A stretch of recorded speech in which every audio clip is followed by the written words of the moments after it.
Alrighty. Well, welcome back, everyone. Here we go yet again. Let the fun continue. And, of course, we all know what's coming first. A picture of a pug. No. Even before that. Before that. The old black and white TV stuff, the standby. Indeed. We No, got we the had picture of the pug, though. we had that, but we of course It's had a to. cute pug. We had to do our honor to David for sponsoring all of this. Oh yes. All right. Now, tell me if all of you guys can see the screen. Associate Professor David 313. All righty. That shall be reckoned with. The patron of honor. Now, here comes the part you were referencing.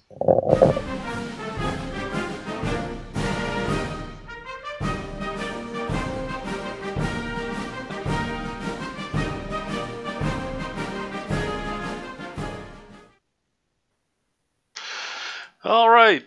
Sorry for the pug. Yes. Yes, the pug was among us, indeed. Alrighty. Now, prior to is fighting words pugilism? Yeah, something of that sort. You're a resident pugilist, are you? Yeah, there we go. All right. Pugilosity. The puns have commenced. All right. Well, prior. So, what's on the menu? Do we need Pepto-Bismol tonight? It is entirely possible. It is possible. Let's see here. Please be kind. We will I was listening to some of them as he was queuing some of them up. Oh, there's a stupid one followed by another stupid one, and then some additional stupid. Oh, you're giving away all the stuff. Let me get my oven mitt. Hold on. RJ, you gave away all the secrets. All right, well. Okay, I'm ready. As we did, we'll start out with a little bit of non-stupid. At least I hope you think so. This is a lot of you are aware that for the eclipse we're mounting an expedition to Tennessee, and I was thinking middle of last week how I'm going to get a bunch of cameras all pointing in the same direction at the same time, and I don't want things to be all wiggly, especially for the videos and stuff like that. So I've had a little construction project running for the last couple of days, and here it is. What you see before you, miracle of modern science, is basically an equatorial mount, which in order to get one in a hurry, I had to buy a 70mm telescope refractor, nice one too, on a motor-driven mount, and the telescope is now in my closet. If anyone is in need of a 70mm refractor, please let me know. It could be arranged. It's going to be pointed at the bright shiny thing in the sky, and then the big reflective moon that's just a big illusion is going to come across it, and there's going to be like beady things. And it's going to get like dark and cool, and dogs are going to start yelping, and then ghosts will come out of cemetery plots, and that's that kind of stuff. Exactly. And in preparation for all of that stuff, once the telescope was removed and to a safe distance, it's a little trip to Lowe's and a little cutting of aluminum and drilling. Had this nice mount to keep all the cameras tracking nicely for the entire event. And okay, so what's the little thingy up on the upper left corner on the high end of the teeter-totter? What's that part? The high end, that is a Sony Handycam, which I have a solar filter. I have a solar filter for all of these. The one that's going on the. Oh, so you basically got 3 cameras that are going to be recording different elements and aspects, and all done on a single mount. Exactly. That is. Oh, very, very cost-effective, old chap. Indeed. Well, thank you. And let's see if we can get a better. I applaud your ingenuity. Oh, thank you. Here's a better view. Here's a better view. The camera is Sony. It's a Sony Alpha 3000. I do not own one of the truth detectors. I prefer this. It's the only one with an actual store-bought solar filter on it. The other two, I had to buy store-bought filters and basically murder them because there's no way to mount one to either the Action Cam or the Sony Handycam. So I had to kind of manufacture. So you just use basically duct tape, and chewing gum. Something similar to that. Little baling wire, things of that sort. Okay. Anyway, that's a, when am I doing the porn shoot? It's not for the porn shoot. And there, wow, you'll be able to do so many experiments to detect the intelligent design of eclipses for the Discovery Institute. This is a wonderful science opportunity. Absolutely. I was figuring, that's what I was thinking when I was constructing this. My entire thinking process was, how can I help those fine people out? And this was the best I could. I gather we'll be close enough up here in Spokane that although it won't be totality, it'll still be a moment of darkness. But I'm going to have to blast myself out because it's like 10:30 in the morning. Well, worth a look anyway. It doesn't happen every day, so I would say no, it doesn't. That would be extraordinary. That would be like something you'd expect in a flat Earth universe. It could happen any day then. Alrighty, let's see what we have up on the parade of stupid for the evening. Oh, okay. Here's one that makes everybody angry. I'm sure those of you who remember will be leaving the channel now. It is our old friend Subphotonic. Remember him? Ooh, I just love that name. I love that name. He's that guy with that kind of English accent that does experiments down in his basement before mom tells him that he has to come up and eat his soup. That kind of thing. And this was one that was requested for last week's show by Unknown. Ooh. And as I mentioned at the end of last week's show, Unknown, I don't mean I don't know. That's actually the username. So Unknown. Well, I better go and replenish my iced tea because I'm going to have to do some drinking here. You think there's going to be some stupid? All right, we'll wait for you. I'm going to switch to cognac. What I say Subphotonic, all of a sudden everybody's going for the hard stuff.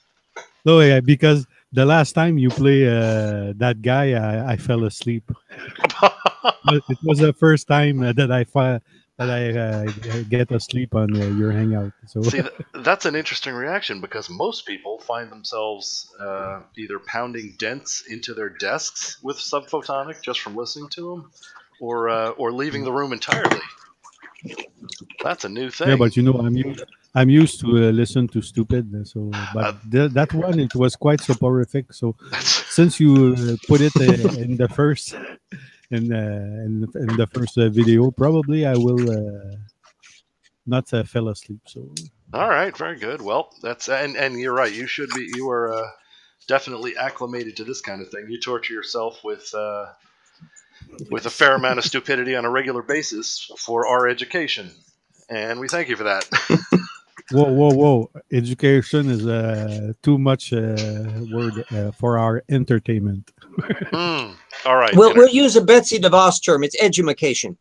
Okay. Yes, because hey, now she makes sure everybody's gonna learn good stuff. Yeah. and the rest of her family gets to run the war in Afghanistan. Oh yeah, that's just frightening. They did such a fine job the first time. All right. Yeah. Everybody knows the deal, and here comes Subphotonic. The requested video is oddly enough NASA Truth Alert number 3. I don't know why. And how long is this one? This one. Okay, I was about to put the curse on us by saying that this is a short one. Damn it! I said it. This one is a 15-minute video. So. Ooh, but 15 minutes in photonic thing is about 8 years in normal brain time. So we bear that in mind. No, it's 8 years in RJ scale. All right. Can everybody? Do I have the public chat is visible to everyone in the screen share? Is the font big enough and all like that? And yeah. Okay. Very good. Boy, I'll do just about anything. Ooh, someone is going to have more than just cognac. You're wasting cognac on this crap? Oh, no. I'll drink it well, reasonably. So he's balancing the offensive with the pleasurable, you see? Mhm. Yeah, there we go. Well, in that respect, yes, there is no vintage good enough to balance out a subphotonic. Alrighty then. Okay, here we go with NASA Truth Alert number 3 from Subphotonic, and I apologize to everyone ahead of time. You all know the In deal. advance, yes, just get it out of the way. Hey, Cara's gone. Where'd Cara go? Oh, she'll be She, back. I don't know. She may be popping back later. Some people, have difficulty with the stream or whatever. But we would yeah, love yeah. to see the kitty cat nebula back. Indeed. All right, here comes the wonderful Subphotonic, and I'm sorry. Yo, here we go. Yo. Got us another NASA Truth Alert. Now wait until you hear this crazy shit. Okay, this is Skylab, 1973.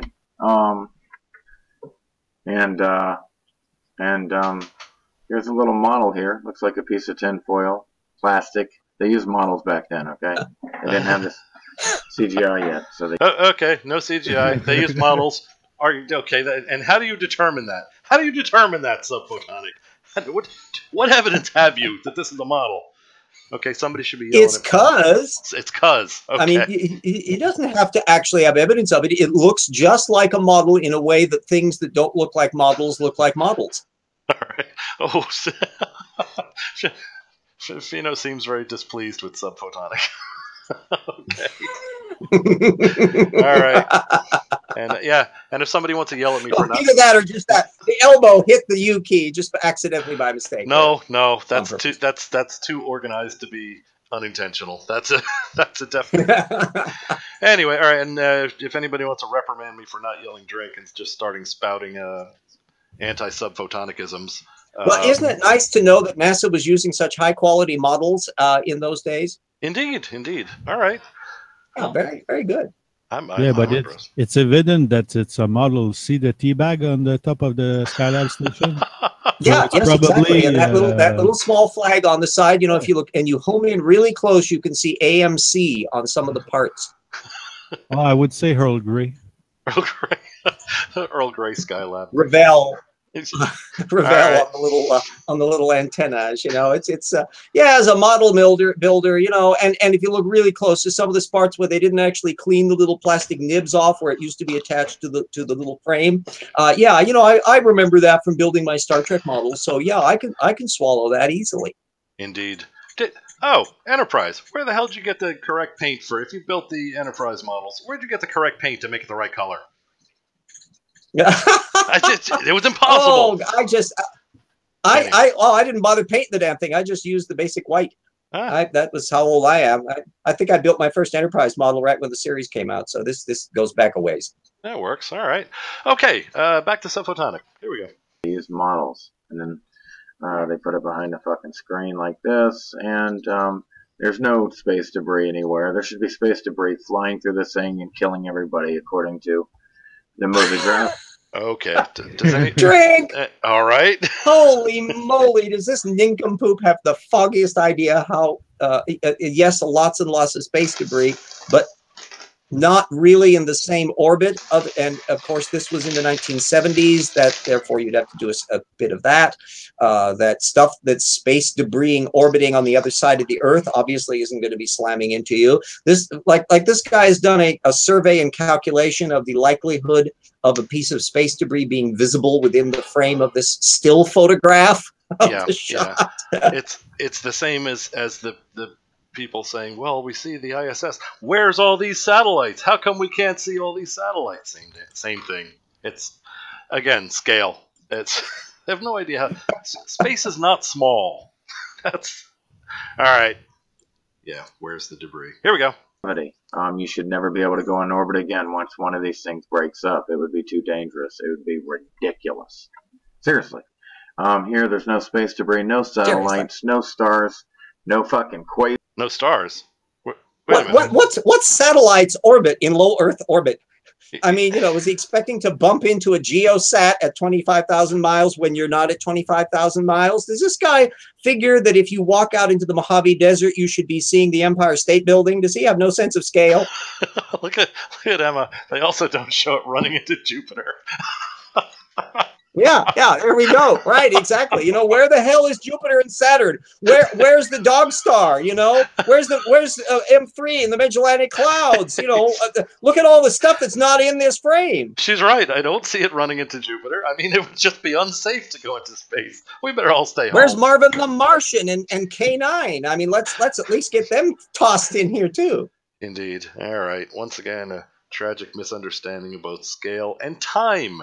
There was not as much crap back then as now. I mean, there was a lot of crap, not nearly as much as now. And even now, there's space in between.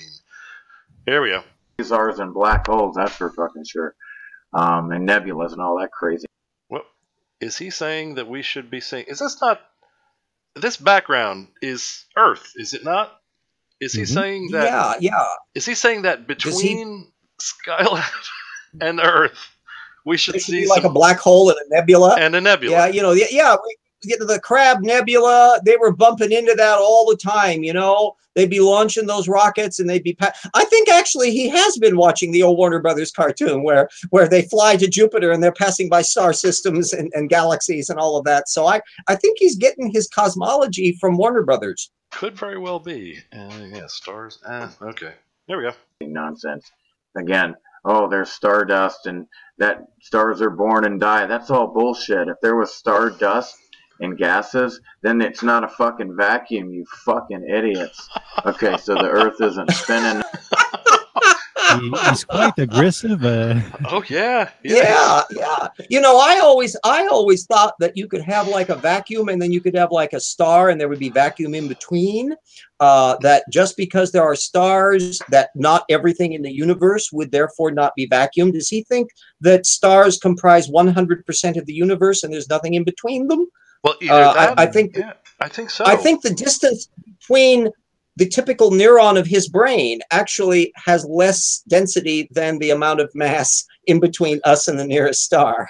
Or more vacuum. Yeah. He's actually, if we want to see a nature's most perfect vacuum, we're watching it up in the little left-hand corner. Well, a cheap way to observe a black hole. Yeah. Well, that's on the other end. He's got to turn around and pull his pants down for that. Oh my! Isn't a little early in the show for that, Archie? Kevin isn't here. I'm trying to uphold the honor. Understand. He's we know how busy Kevin is these days. All right. Let us see. Sewer Tape just wants to see me punch this guy in the gut. I know. He doesn't want me to debate. He wants to see pudgy-cuffs. Never too early. All right. Here we go. None of this shit, but here comes the fucking 1973 propaganda psyop campaign on your mind, the war on your mind, right here. The space station is open for business. The space station is open for business. Astronauts performing gymnastics on board of the Skylab. Let me give credit to Cyber Beast first off. Thank you. I'm using this video. Thank you very much. Give you credit for it. Now check this out. Propaganda. Okay, we see no space debris, no thousands. There's supposed to be fucking 20,000 satellites, no space debris, no stars, no nebulas, none of that crazy fucking shit they talk about. Fucking quasars and neutron stars and shit. So, and then this Earth isn't spinning at 7. Let's stop. Let's have a little drink here. This is a drink moment. Okay. I'm about to give an RJ analogy. If you look at maps of all the airplanes that are flying at any given moment, there are like thousands and thousands and thousands of them, and it's just the world is blanketed with little airplane trajectories. But yet, when I look up in the sky at any given moment, I'm not really seeing a sudden influx of thousands of airplanes, and therefore that proves that civil aviation, is a hoax, and it's all done by CGI, and no one has ever flown on an airplane at all. Yeah. Agreed. And with a little tired hearing the same comments on the satellites, and if they just forget about space, just think of the surface of the planet, think of the surface of Earth. Would it be possible to lay out all of the satellites across the face of the Earth, or let's say around somewhere in a band around the center, so that if you were standing at one, you would not be able to see the next one?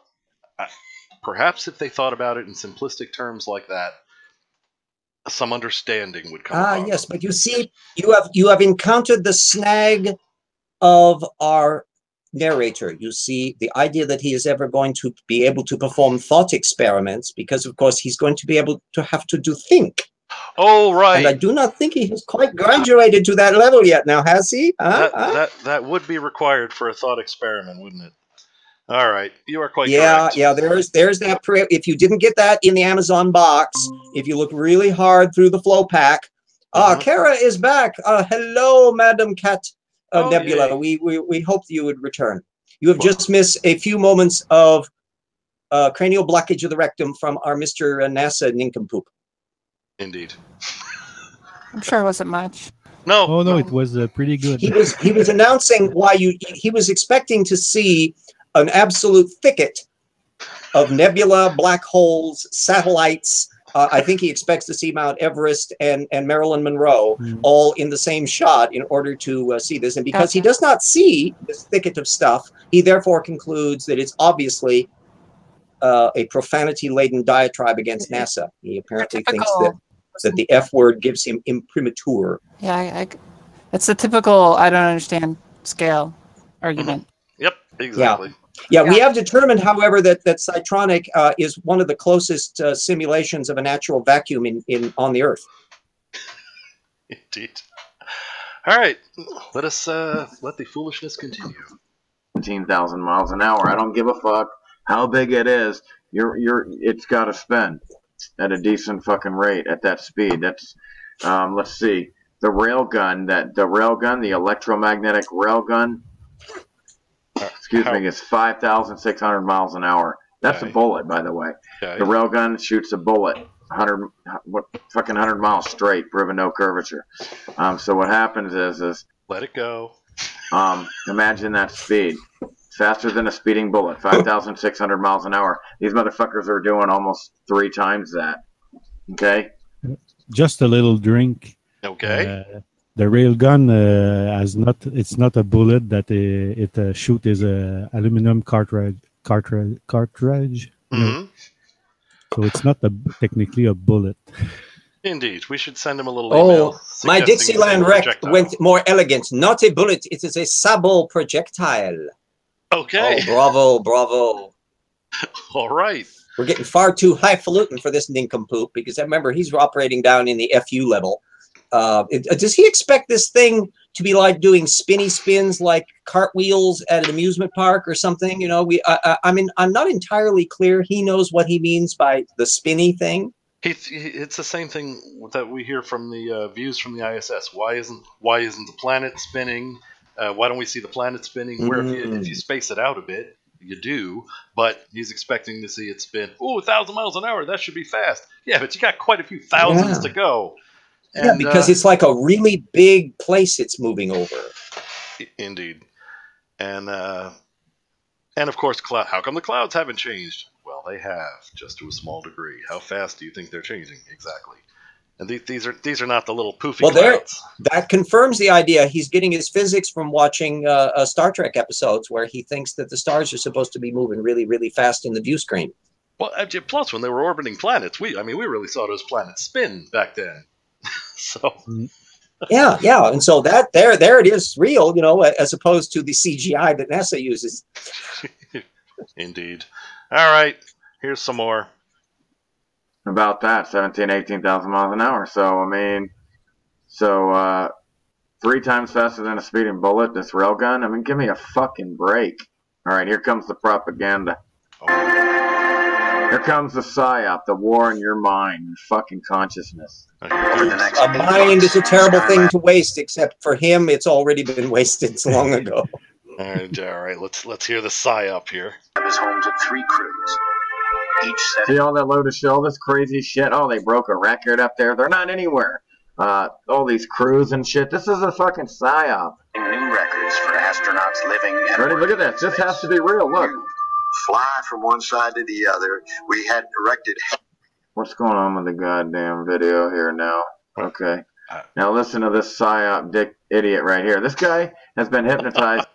Okay. You know what's shocking is none of us have made reference to just frightening amount of unjustified ad hominems. I mean, that's pretty much what this has been from the beginning till now. Really, he's unpersuadable. You could actually take his, because he talks so vaguely, and you could put it up to a picture of, like, say, the D-Day invasion, or a May Day parade in Moscow, or a series of children playing badminton on the beach, and it would apply equally well in terms of the detail. I don't think you see any nebula or black holes or orbiting satellites on that volleyball field on the beach. So I think we clearly got the universal narration that can be put against absolutely any data set and flush it down the toilet with a mass of ad hominem FUs. I think that that is a fairly lucid view of his little speech here. All right, let's hear him criticize Skylab some more. He probably thinks he has gone, okay? This is how fucking retarded this guy is here. And we're fucking, what's his name? Handrails in there to move along. You don't do that. You don't use Albine, here we go. You don't do that. Listen to this fucking psyop. any of that stuff. I can remember the first week or so I'd do flips on the way. The feeling of being Peter Pan, of being your own spacecraft flying around the Earth, is awesome and incredible. We were. The next 8 months, Skylab is home to 3 crews, each setting new records for astronauts living and working in space. Wow, it's amazing. They're in space. Fly Look, from one side to the other. they're in space. We had directed handrails in there to move along. Okay, do you have any rebuttal for this, or are you just going to say, wow, they're in space? At least... Yeah, and of course he is about to implicitly accuse Albine of being a liar, and of course if Albine and this fellow ever get together, we could possibly see Albine punch the little guy out, and not a jury on Earth would convict him. And I would say, sorry, I would say drink, just to spite him, because it is actually really cool. They are in space, and they are experiencing zero-G. So yes, it is cool. I would tend to agree. Yeah, it's absolutely amazing and extraordinary.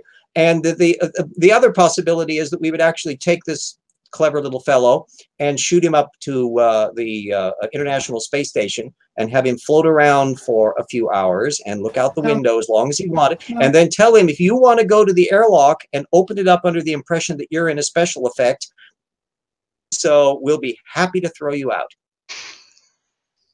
He's not even worthy of that. No. Don't send him to space. Yeah, really, I'll go. I'll go. Yeah. I'll prove it for him. It's is it not? Yeah. And again, I know I've said this in reference to quite a few of the wonderful humans we've watched on movie night, but is it not somewhat disturbing that this individual who has accomplished, well, look, the only thing he's really accomplished in life is looking a good deal like, does anybody remember Max Headroom? That is, oh yes, that's his that is his accomplishment, and we are criticizing people who've, in all probability, done more for humanity in 1 hour of their life than most of us will do in our entire lives. Somehow that seems a little unfair. All right, back to the yeah, he's not merely a jerk-assed pedant. He's somebody who is disparaging people who have accomplished things, as he sits there snarking on his usage of technology he did not invent, put out to idiots who did not invent such technology either. So there's a degree of nasty parasitism about him that's kind of like somebody using the printing press to write out diatribe stuff. It's the same sort of technology. So misuse. In short, he's an arrogant bleep. Exactly. Yeah. He is that effort that he uses in relation to everybody else. That I did. Arrogant bleep. The sad thing about this is that anybody who would take this sort of person seriously is wasting their brain on the equivalent of diarrhea. Yeah, well, but there is a bright side. The folks that do. There's a bright side. Yes. You have to laugh at them. Well, not just for us. Think about the folks that do fall for this and do go in for this. It's all a conspiracy. It's a hoax. You should see a bunch of satellites just poking into the side of Skylab and all. The folks that do fall for that and get sucked in Honestly, this keeps them off the streets. I mean, do you want them on the street? No.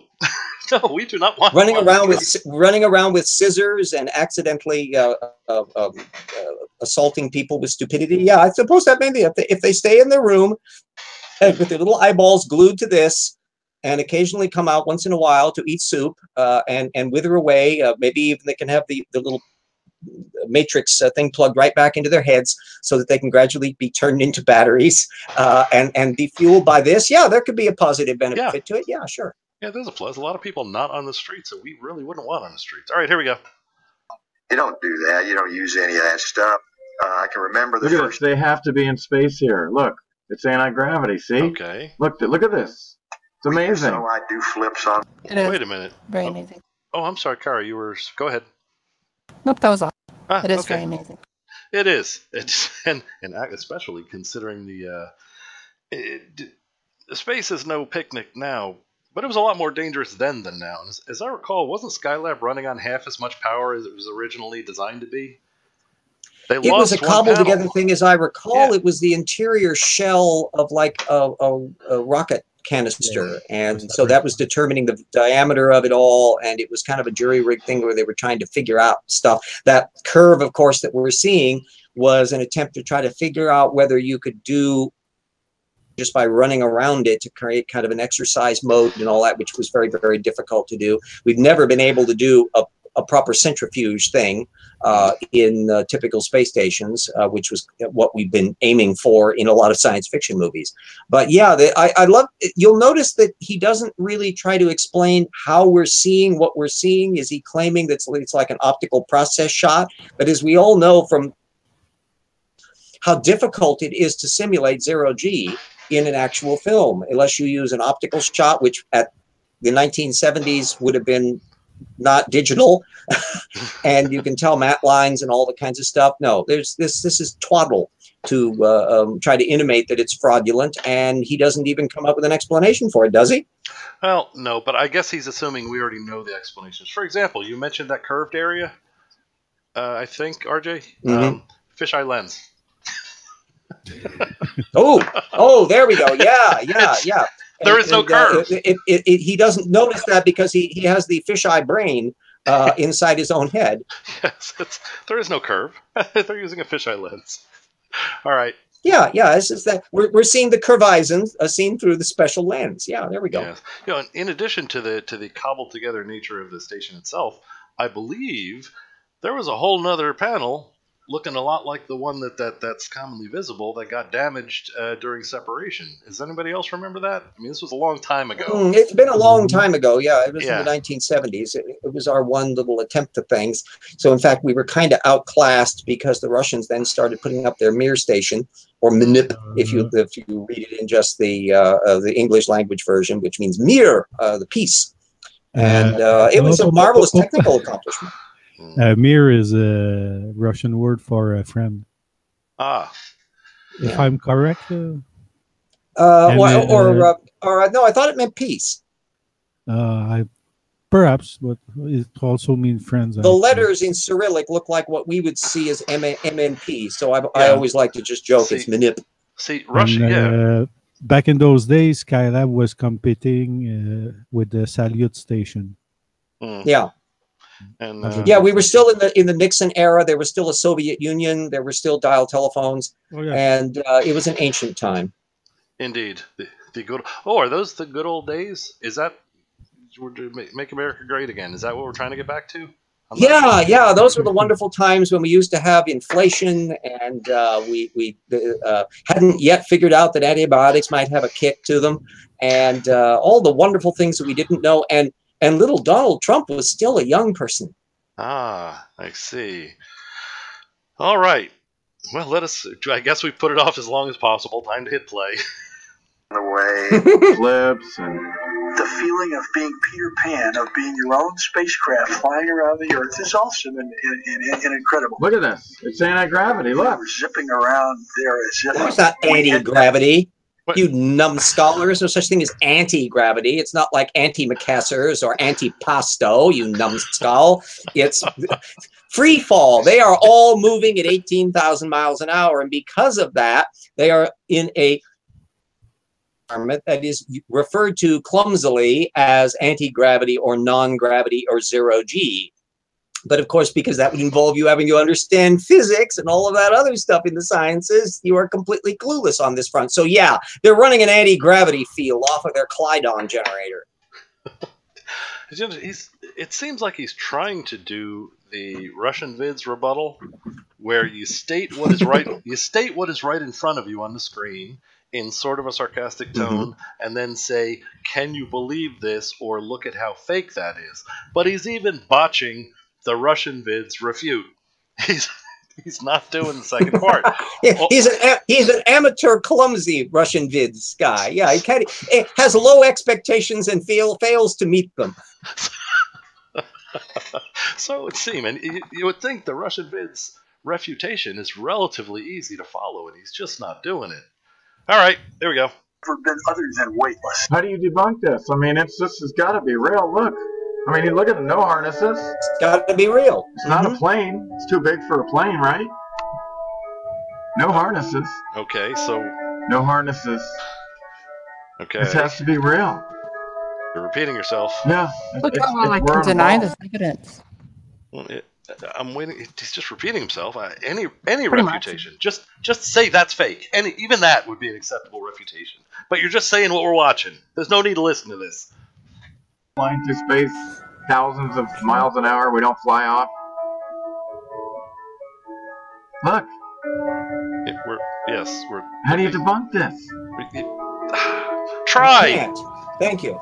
We're done. Yes, give it a whack, Bubba. We're done. Exactly, we're done. We're done. That's what he says. He says we're done, and he keeps talking. Yeah, how can you debunk this? Yeah, well, you can't, because to debunk it would mean that you would have to prove something that isn't true. All right. You know, I actually ran into some moon landing questioners in person yesterday. It was a short conversation. Ooh. It started out. Actually, it started out with somebody was asking me why the moon was low to the horizon. It's a little, not quite a full moon, and it had the deep red going on. And the guy said, "Oh, we've been talking. We're out motorcycling." One of my friends says, "We've been talking about this. Nobody has an answer. Ask him. He'll know." So that was me, of course. Oddly enough, and it was, why is it that color? One of the guys said, "Oh, it's pollution and yeah."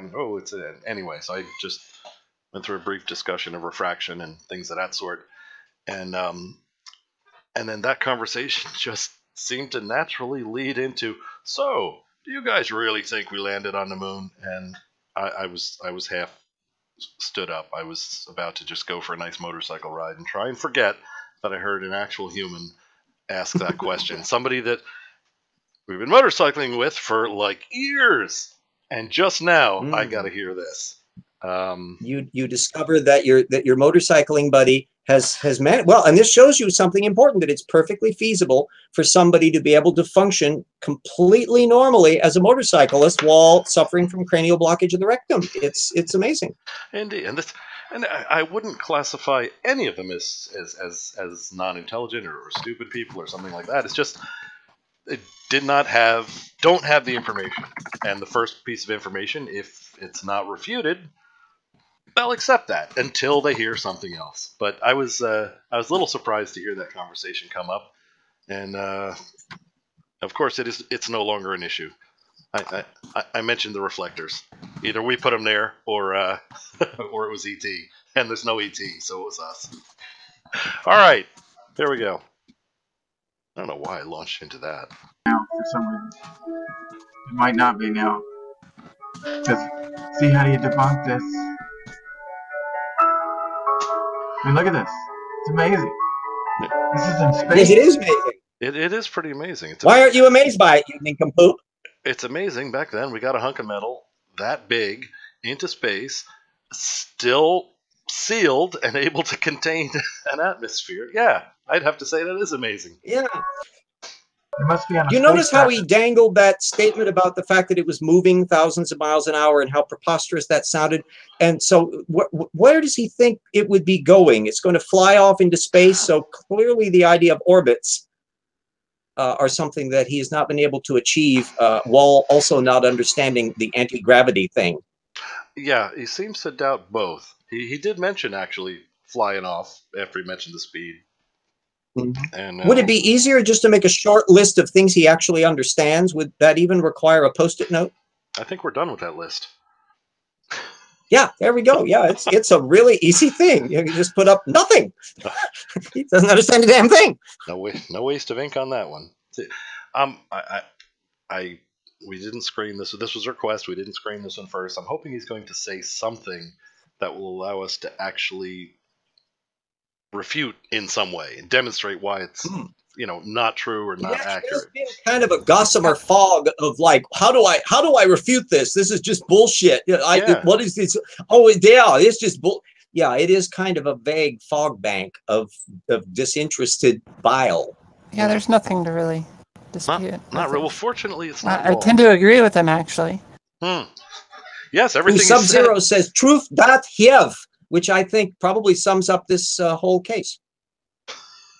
He said we're done, so I agree with the guy.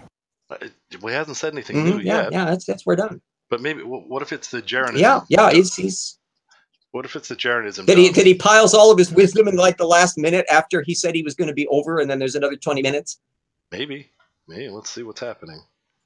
Yeah. Maybe. Hope springs eternal. You're a trusting soul. Look how amazing that is. God, that would be fun. All right. Yeah.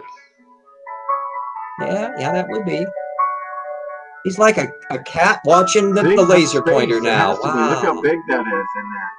Yeah. Look how big it is in there. Yeah, because it's like big. Yeah. Saturn V, right? That's the answer to that, right? Saturn V.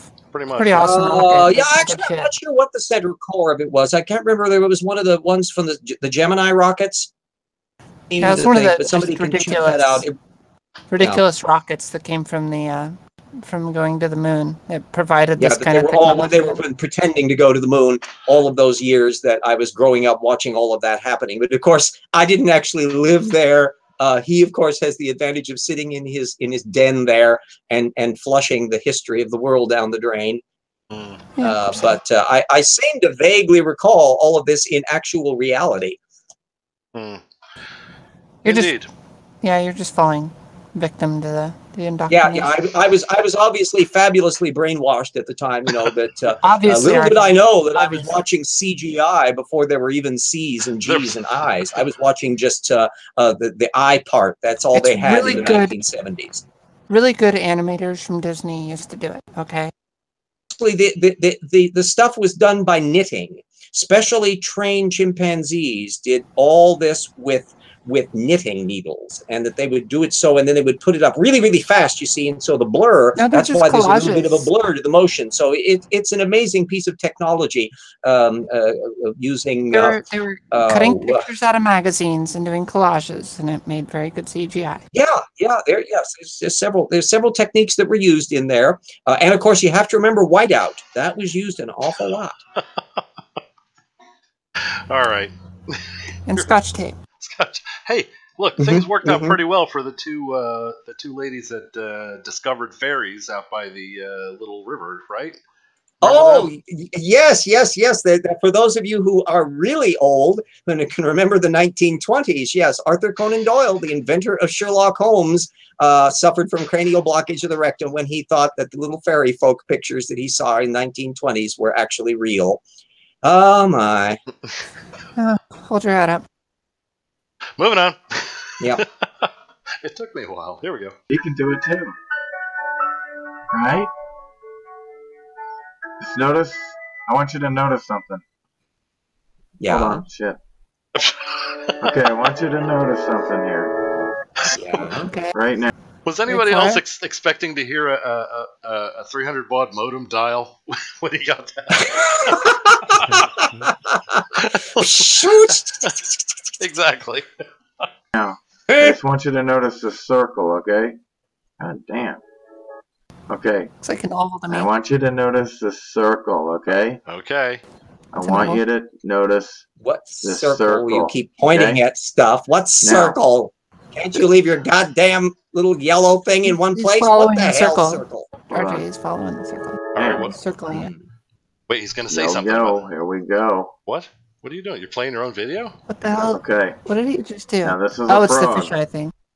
Okay, No. this is a frog. Yeah. See the circle? Uh-huh. And guess what's making this frog float? Watch this floating. Watch the frog float. See Uh-huh. the All fucking thing suspended is in going like a nuts. magnetic field. Now see that circle? I want you to notice that circle Yeah, in the there, circle. okay? Okay. Circle's This is dead called giveaway. Of a circle. It's called diamagnetism because across the diameter here, because you're in the middle of it. And then hold on. Whoops. Shit. Okay, look for frogs in the skyline. Hold on a second. Right here. I want to go Technical back. difficulty. Yeah, Okay, yeah, and of notice course this the human circle beings here, in okay? there This is a aren't it's called a bitter. like typical frogs who gave a lot of interviews after their experiment.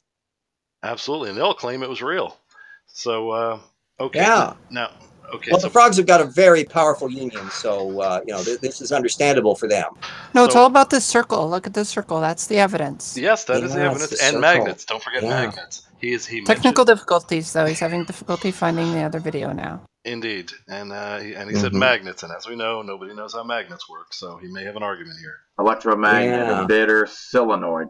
That's what this thing is. It creates powerful electromagnetic fields. And I want you to remember what Tesla said. The only thing you have to counter is electromagnetism. In other words, gravity doesn't exist. Okay? It's not anti. Okay, Tesla did not say anything like gravity doesn't exist. Wow. And the only thing that's not even a quote mine. That's Tesla said the only thing you have to counter is electromagnetism. No, see, okay, first off, Isn't this also on that long list of things that our person here does not understand? I'm guessing. You know what this is we can counter the force of gravity with another force. Mm-hmm. Therefore, Yeah. That doesn't If make you fake gravity it right. not real. That doesn't make things anti-gravity. And of course, so they built Went off on a this frickin' marvelous tangent. magnetic It's coil insane. the size of a Gemini rocket and, yeah. and suspended a bunch of officers in there who float around effortlessly, pretending to be frogs so that they can have this propaganda piece just so that this guy can be fooled years later. And of course, I'm sure he has offered all sorts of evidence and interviews with any of the people that were involved in Skylab to verify that this frog theory is in fact valid. I'm sure he's going to be showing us that documentation any second That's just now. anecdotal evidence, RJ. Shut up. It's anecdotal. You can't. Oh, I know. There we go. Well, at least if it were an anecdote, it would have the chance of being genuinely funny. Well, the other thing that comes to mind is the astronauts in Skylab seem to be able to control their own direction a lot more than this poor frog.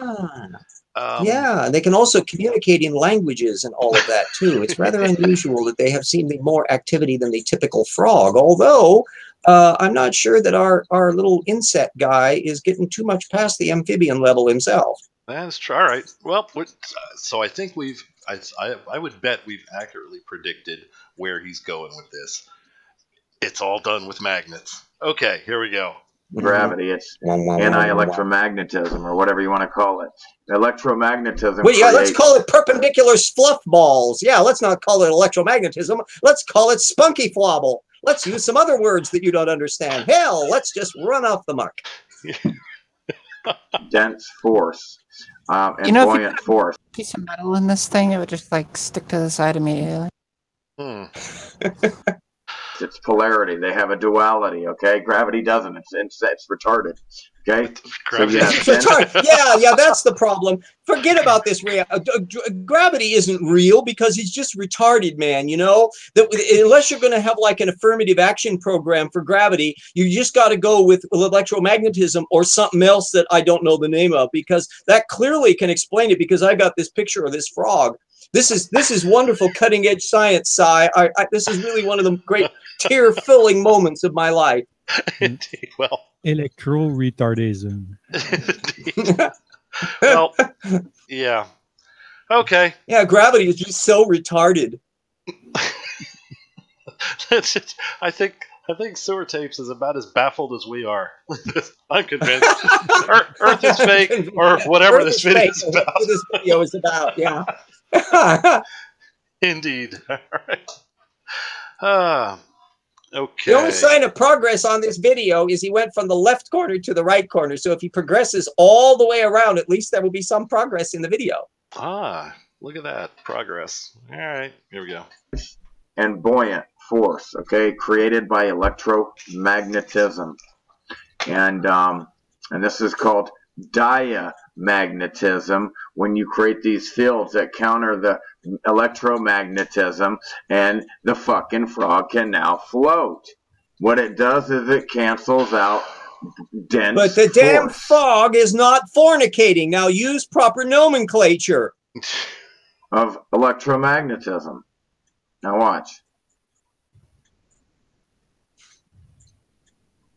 Yeah. How many times do you think showing us the same lame episode is going to make it look any better? A bitter electromagnet, or bitter solenoid, is a type of it was not potty trained at the time. It's very resentful. That electromagnet has never been able to get along in school. It's always had social problems. Grabbing the low-hanging fruit, huh, RJ? Yeah. Oh, there's me. No pun too cheap, no joke too lame. After all, look at the example. I mean, I'm following off of. Absolutely, and we're any puns are welcome at any time. By the way, everybody knows that, I'm sure. Here we go. Electromagnet invented in 1933 by American physicist Francis Bitter. Used in scientific research to create extremely strong magnetic fields. Bitter electromagnets have been used to achieve the strongest continuous. Was that the magnet sound, RJ? Yep, that was my magnet sound. I just love making the magnet sound. All right, very good. Hopefully he'll say magnet some more. Here we go. So man-made. Oh, good. Oh, yes, I'll be ready. Cara? Yes, Cara. What's so silly about this is he's trying to equate gravity, this force of gravity, he's trying to replace it with the electromagnet, it seems like. Mm-hmm. Yes. Right? Yeah. Yes. And this magnetic wire, or this wire, the electromagnet around the frog, is enabling them to levitate a frog despite gravity. They're canceling out gravity, apparently, with this electromagnet. So why is it I can't just cancel out gravity by flipping over this magnet? It's one of those silly little questions that they never answer, and it completely destroys their argument. Yeah, it's so silly. I agree. And where's the flip buoyancy over and a density? magnet if it doesn't go flying off the Earth? I think gravity is something separate, for frick's sake. And and of course, it's as if we didn't have the last 100 years of advanced physics that has kind of worked out the electroweak and the strong nuclear force and all this other stuff that we can do in those particle accelerators, which I guess are illusionary too, in his viewpoint. The reason we can levitate a frog is because we understand all of the mechanics behind it, like the electromagnetic force. That's how we know how much magnet we need to put in there. We understand this shit. And why you can levitate a frog in that context. They could probably, if they had access to this fellow's brain, they could figure out how he's such an effing nincompoop. And poor guy. I feel bad for him. Why are they good with magnetism? I don't. Why are they good with magnetism, which is also not, I mean, you can't see it. Because you can hand them a magnet and they can feel the force from it, but you can't hand them a planet so that they can feel the force of the planet. Once again, it's the scale. And there's also a long tradition of pseudoscience thinking that has disliked gravity. Velikovsky thought that there could be an electromagnetic theory that wouldn't require gravity. So there's a long tradition in the wackaloon fringes of physics thinking for the last 100 years that he may or may not be feeding from, because, of course, he's not exactly been upfront about the sources of a lot of his viewpoints, other than the occasional Wikipedia page, so we don't really know what his reading list is and what he's steeped in or marinated in over the years. But I suspect that there's a lot more pseudoscience that he's been reading that he isn't telling us about, because he might think it's a little too much for us to handle. Could be. So it's that you can't handle the truth kind of thing. All right. Yeah. We certainly can't handle what we've seen so far. All right. Oh, what's Jason got? Jason's got bitter electromagnet. Sounds like a flat Earth band name. All right, that's funny. That's funny. That's you know what? That is funny. God damn it. An emo grunge band, according to Fino. Indeed, but Jason, that was damn funny. You just won a mitt. Platypus has got a point. Yeah. You just won an oven mitt. You know the deal. Email address is in the description. Send us a shipping address. If you're all worried about privacy, you can just specify a post office and we can send it for pickup. But you're on the list. You won. Get me a shipping address and a ScienceStrikeforce safety device you shall have. Okay, shall we get back to this crap? Why am I not hearing a lot of votes for yeah? Oh, yes, get back to the crap. yes, by all means, crap away, Sci, crap away. Here comes the crap. Magnetic fields on Earth up to 45 Teslas. Okay? Cars. Now here's the thing. What they do is they can float frogs, tomatoes, plastic, wood. Okay? It counters the dense force. And it works the best with water for some reason. So things with water in it, when they play with the water, that's why they use water all the time. It works the best. It floats. It's the easiest. It floats. And you know those astronauts were made out of frogs and water. I mean, it's pretty well known. Absolutely. Forget the fact that we pick up cars for like with these electromagnets. Quite true. And cars. Oh, Nim, yes, you did win last week. I still do not have a mailing address, though. If you emailed, I didn't get it. Please email a shipping address again.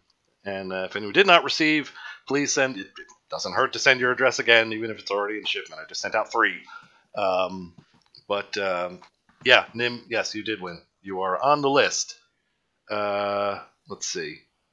So Jason, I'll need an address from. Who else we got? There's Holly, who I've never seen since she won. Hopefully she's listening and will give me an address. Snide Comment Lawyer said he sent me one in Hangouts. Did not receive. Please send address. Mr. Unite for the Children also do not have a shipping address. Uncomfortably Numb. I got nothing. And Nim. Me Nim, too. need an address. Yeah, you. What's with you? You're on the show. You get one automatically. Yeah, all right. But can I choose a left end or a right end, or there's only one choice? Oh, yeah, actually, you can. You know what you do? You just get me the shipping address, and when it gets to you, if you need a left-handed one, you just slide it on. If you need a right-handed one, flip it around and then slide it on. Cool. Yeah, there it is. And you can perform that experiment inside of a magnetic field and discover that you can float a frog. Absolutely.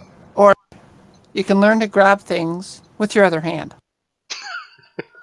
I think that guy may have been doing that a few times too, but that's a different show. Indeed. All right. I know it's difficult, but it is doable.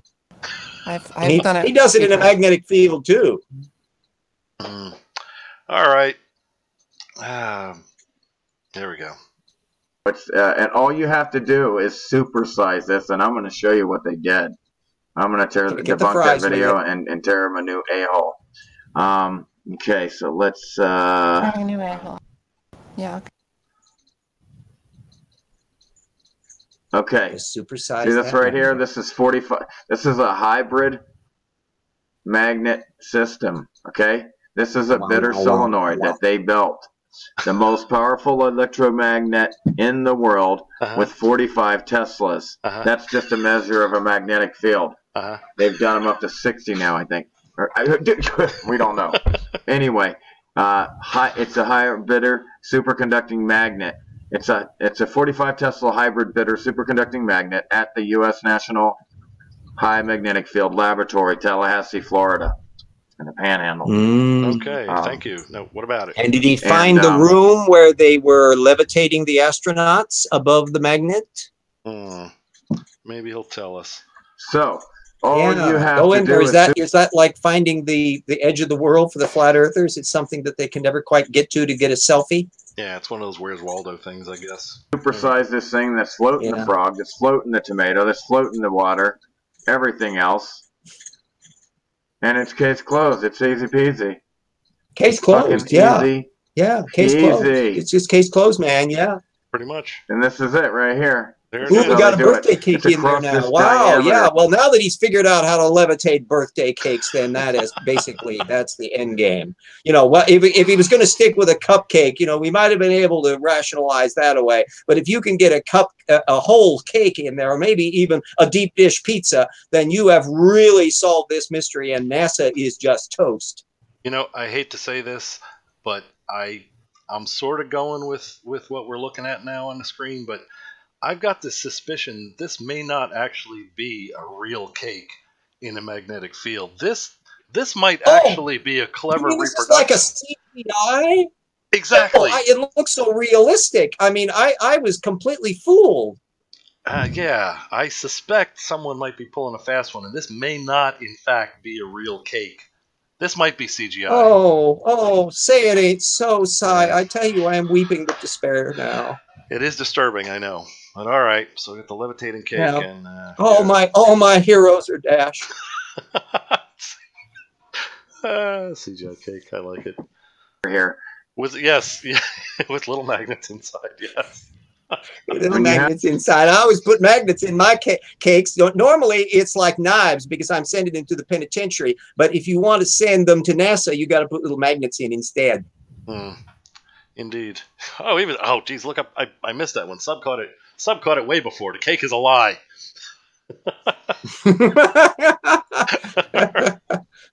The truth is out there, and it's pi. Damn it, pi r squared.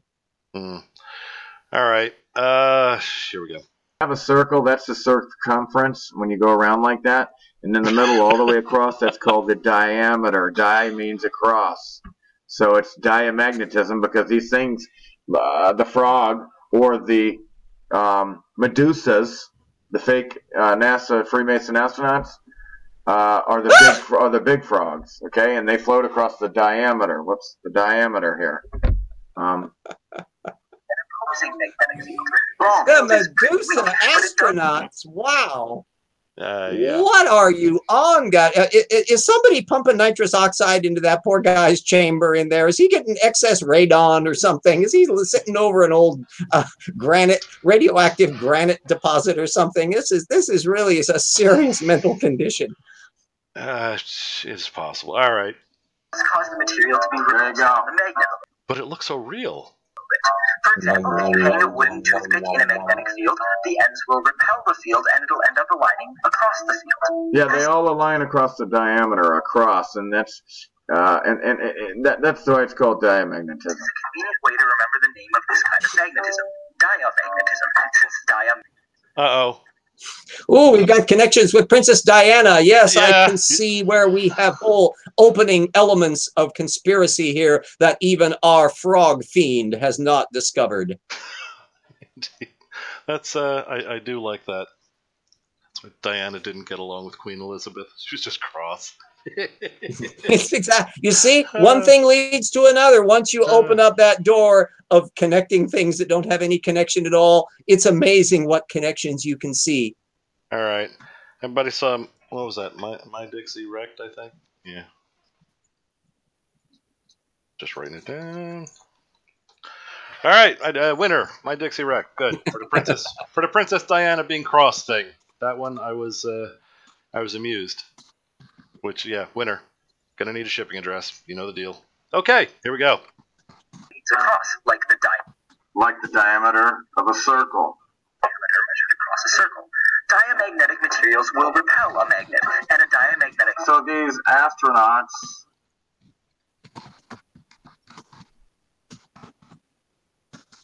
Yeah? Don't leave us hanging.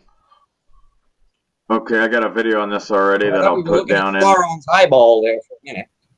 And what do we got now? There in the description. I'm just trying to go to. Here's a big one. Here, hold on. I'm gonna go. Yeah, let's have something really big and irrelevant and libelous. Okay, so here you go. I'm Libels. going to show you right here how they do it. This is a supersized bitter electromagnet. See the circle here? Every one of these in a row.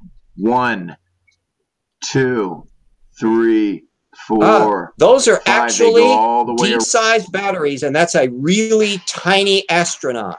He is doing a good job counting, though. I do have to admit that does surprise Yeah, me. well, yeah, he's got that one down. I must commend him. Yes, let's give him a little participation star for counting. Not to mention, look, he shifted himself over to the other side of the screen again. There's some. Oh well, yeah. What is it? Does he have an aversion to the lower left or right corner? I'm guessing. Now he didn't say what those were yet, pointing to the cylindrical objects there. I'm wondering if he is going to say big ass batteries, or if he's going to say they are magnet coils. Which, if he says they're magnet coils, that'll be fun because the poles are facing the wrong way. So we'll see. Let's see what he says. Yeah. Round. Paranor 01 says a bitter magnet, some sugar, it helps the medicine go down. Oh Jesus! There's one specifically targeted to you, RJ. That was. Yeah, I think so. Knew you'd catch that. Don't get me started. I'll go supercalifragilisticexpialidocious on you in a moment. Indeed. And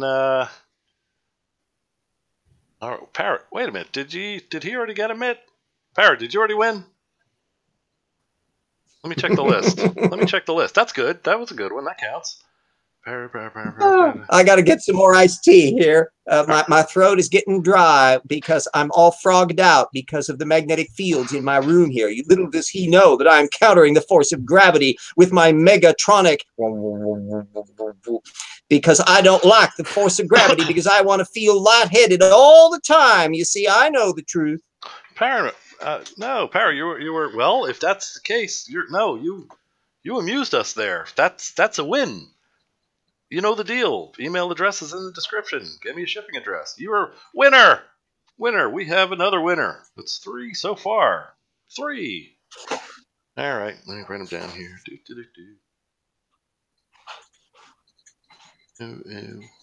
1. There we go. Okay, you're on the list. Send me an email and with a shipping address and congratulations, etc., etc. What's this? Flat Earth. All right. RJ is not back yet, right? He's still. Okay, sounds like the return of RJ. Yep, I'm back. My iced tea. I had to break up some new ice because I only got the one little ice bowl, and away we go. Yeah, all right. Okay, and believe me, RJ, I do appreciate you making it take a little more time before we have to hit play again. I mean, I really do thank you for that. Excuse me, but if that sarcasm could drip any deeper, it would be corroding and dropping like the blood off of an alien organism from Aliens. If you detected sarcasm in my statement, you are detecting incorrectly today. I'm happy that I didn't have to hit play. And all right, but I guess I've avoided it long enough. RJ's back. Tell a friend. Sub-Zero. Oh my. Here we go. That's right. It's right in your fucking faces, everybody. They're not in space. They're in a lab that's been built to look like a fucking space station, and they fucking built a huge diamagnet or bitter. Excuse me. It's diamagnetism. They built a huge bitter electromagnet. It's a bitter magnet, a bitter solenoid. That's what it is. They supersized it in '73. They already had this shit floating around, and now everybody thinks. Yeah, they just did that. Supersized it. Yeah, like anybody has ever been able to actually do that. But other than that, it's perfectly plausible. So now it comes with large fries. All right. Exactly. Yes. It all came. Well, you see, he got one of those super magnet kits one time accidentally, when the penguins didn't realize what was happening at the McDonald's where he goes occasionally, and it slipped through the net. And of course, they've been chasing after him ever since. And the Men in Black, have been circuiting around on that. And, there's a whole backstory, I think, that this guy may tell us about if we let him. Indeed. Oh, and I hope you guys are keeping an eye on the public chat as well, because so far I've been picking out the ones that are that I catch that are humorous, but I miss quite a few doing the starts and stops here. if you guys see something in the chat that's Hi-Eb actually said something that is deliciously reasonable. You know, if we had this technology in 1973, wouldn't you see it in theme parks around the world today? You betcha. I mean, yeah, linear induction and all of that would be used, but can you imagine the delight that all you need to have is your upsized, your jumbo-sized Megatronic magnetic field, and you can produce artificial gravity in a theme park context? Wow, yeah, that would be absolutely fabulous, but apparently no one's ever thought of that application, presumably because the Illuminati keeps it completely hidden, except for the picture that they showed from NASA. They seem to have difficulty in knowing what it is they're supposed to let people see or not. Have you noticed that in these conspiracy theories? All right. Ooh, hey, look, we're almost at the end of this. 13, 18 out of 15. We're closing in on it. Oh, hallelujah, hallelujah. All right, you guys, yeah, keep an eye on the public chat for anything funny enough to be a winner, and just shout it out if you see anything hilarious come up. Here we go. Crazy on the comments of this thing. They're all retarded. You're all fucking retarded. Okay, this is a magnet. It's right there in your face. That's a fucking bitter magnet. That's a bitter solenoid. That's how they float around, like the frogs and the tomato and everything. The water, all that shit that's floating is because of this shit. They have in 73 they had this. In 73. Okay, what did it say? Yeah. Okay, so look at this. I mean, this is insane. It's right in our faces. It's right there. Look, there's the magnet. Yeah, right there. I'm going to say it enough times that I'll say it a lot, and saying it even more will be even more convincing because it'll be me saying it again. Yes, things get more true with repetition. It acquires a certain. If anybody used to be a fan of later night television, it acquires more truthiness. Yeah, yes, indeed. We're positively up to our armpits in truthiness now, aren't we? Yeah, so it would seem. Why the hell did we watch this past the first 2 minutes? What the hell's wrong? By the way, just out of curiosity, how many people have viewed this particular video that we are watching? What's the viewership thing on it, by the way? Give me a second, I'll tell you. It was up there. Yeah. Here we This go. is part of my curiosity meter here, that I love to know the context of stuff. Here, NASA Truth. Oh, no. Yeah, we're up to our armpits in something, Brian says. Yeah. I was hoping that it was just truthiness, but maybe it's something else. It could very well be. I think they've got some emojis for it. All right, 464 so far. Oh, no, this is a new one. This is a new one. This is not. This is number 6. This is number 6. What the hell? Ooh. Wow. Let us go look. And so how many people have inflicted this on their eyeballs? For number 4. We must assume that some people are like us. We are watching this not out of a great agreement with his extraordinary theories, but because we just love taking note of stuff that's, to quote him, effing stupid. All right. Or retarded. Yes, there we go. Well, I actually would not want to use that terminology because I would not want to insult all of the various people that are cognitively challenged in the world by putting him in the same bucket. All right, number 3. Oh, that's over 1,000. Okay, that's just disturbing. Although I might put him in something that rhymes with bucket. All right, here we go. All the magnets all the way around. Field coil rotor. Yeah, field coil rotor right there. It's a bitter magnet. Rotor. And that's what's in there. All, like Tesla says, all you have to cancel out is electromagnetism. That's all you have to cancel out. Yeah, he had a lot of conversations with Tesla. They used to talk over it during the beer times. They really he and Niccolo were just really close. Yeah, so it would seem. All right. Yeah, that's not even a quote mine. That doesn't count as a quote mine because it's made up. All right, here we go. Gravity doesn't exist. It's electromagnetic, dense and buoyant force. Dense and buoyant force. So yes, both dense and buoyant. And Archimedes wrote those treatises on dense buoyancy. And then, of course, Newton was led astray because he didn't understand density or buoyancy. So there you go. I mean, if you aren't a genius like this little twerp, and merely somebody that does actual experiments, yeah. But he's showing he's serious again because he's moved over to the right corner. Oh, that's the serious corner. I see. Yeah, he's getting really serious now. And of course, I don't know what the import would be if he moved down into the lower corner. That means probably apocalypse, and we're going to learn the secrets of the dreaded magnetic frog. Indeed. All right. Here we go. And there it is. Did anyone melt so much out of a short set of footage as this guy tries to? Dense and buoyant force is all you have to cancel out. The dense and buoyant force. What is it? He's not even using the flat earther gravity denying terms right. Electromagnetism. Gravity doesn't exist. You know, the old F equal ma, force equal mass times acceleration, FMA. He's got ones, but he's spelling it with a different F word. And that's a whole new realm of science that I'm sure he's going to be doing his monograph on that any day now. Quite true. And they can do it. They got the fields here that create the high Tesla fields. Very, very strong Tesla fields. I mean, magnetic fields, electromagnetic fields created artificially, canceling out dense force. You're denser than what's below you, not anymore. You cancel it out. You can't. Dense force. Okay.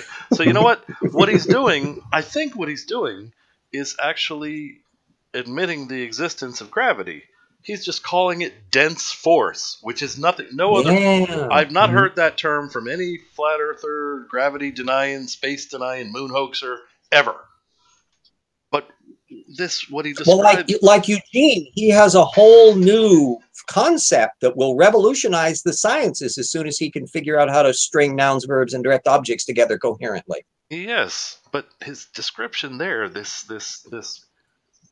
actually sounds like he's just talking about gravity. Anyway, all right, couple seconds left, and this nightmare is over. Here we go. But just a second. Yes? Can you imagine the luck that the astronaut back in the Skylab mission they had space to move instead of the ISS, or it's very small. So, they have it's like a gymnasium for them. This is DC-10, whereas now we're crammed into those crappy little 737s. Remember the DC-10 days where you had to wait? Well, you see, they don't have enough AA batteries to run these things anymore. As we all know, the batteries of the 1970s were much more sophisticated than they are now. And so naturally, we can't levitate nearly as large a frog today as we could back then. Yes, but you know, back in the 70s, everything was big. The car was big. The house was big. Well, there you go. Yeah. In fact, the world was actually physically larger. When I think back when I was like 6 or 7 years old, the rooms were really big. So I think the world has actually shrunk. I must have a new theory. Yes, indeed. I am about ready to embark on a great Eugenism revelation. Excellent. Make sure you document it. We'll put it on the show. Oh, I'll be footnoting it right up the yin yang, but it'll all be in visible ink written backwards on the back of a turtle. Okay. On that note, let's see if we can get the last 15 seconds of this off the plate. Electromagnetism. There it is. And then they sell you on this shit like they're in space. They're not. It's bullshit. Crazy. Okay. That's it? That's your ending? That's your big ending. That's your wrap up. Where's the production value? Does he at least have like a credit roll or something? Nothing. That's it. And that was just disturbing. All right. Well, there's an hour we're never going to get back. Okay. Yeah, somebody, Sub-Zero mentioned the Baghdad battery. You chose this, Si. You did this. No. I am not the one to blame. Wait a minute. Okay, who did it then? Who can I blame? All right, I actually am the one who put it up on your screen. So yes, I guess I am the one to blame. Yeah, if you want to Can't be blame you. technical, you know, you're not the proximate cause, Howie, or the proximate cause, but not the ultimate cause. The ultimate cause was somebody else suggesting to you, and then in a deranged fit of acquiescence, probably because there was a powerful magnetic field at the time, caused you to put this up. Yes, indeed. This was by Unknown, and as I mentioned, I don't mean I don't know. That UN Owen guy. Well, you see, UN, that's part of that UN conspiracy, so you got to watch out about that guy in future side. That would probably be a damn good idea. All right. Yeah. So he was that video was proposed by Unknown, but when you look at his email, it's subphotonic@gmail.com. Yeah, that sounds pretty incestuous to me. That could very well be. That's actually, it amazes me that somebody was able to get that username. That it's not, that wouldn't be taken almost immediately. That and things like me and stuff like that. Yeah. Okay. Subphotonic. It sounds like Star Trek too. Indeed. Well, and when you see the face of the guy, whoops, wrong movie. Really, Max Headroom here. Okay, well, I hope you all enjoyed Max Headroom. Here. Oh well, Max Headroom is never going to be a description of him because I don't think anything is Max about subphotonic. Probably true, and if you recall, Max Headroom often spoke on television in between, as an interruption to a show we were actually interested in.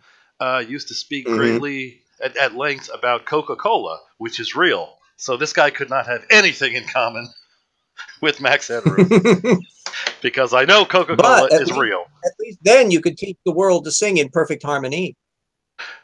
That's true, and I like how you put the emphasis on the back syllable. That was nice. The wrong syllables? Yes, indeed. All right. Okay. Let's see what we have here.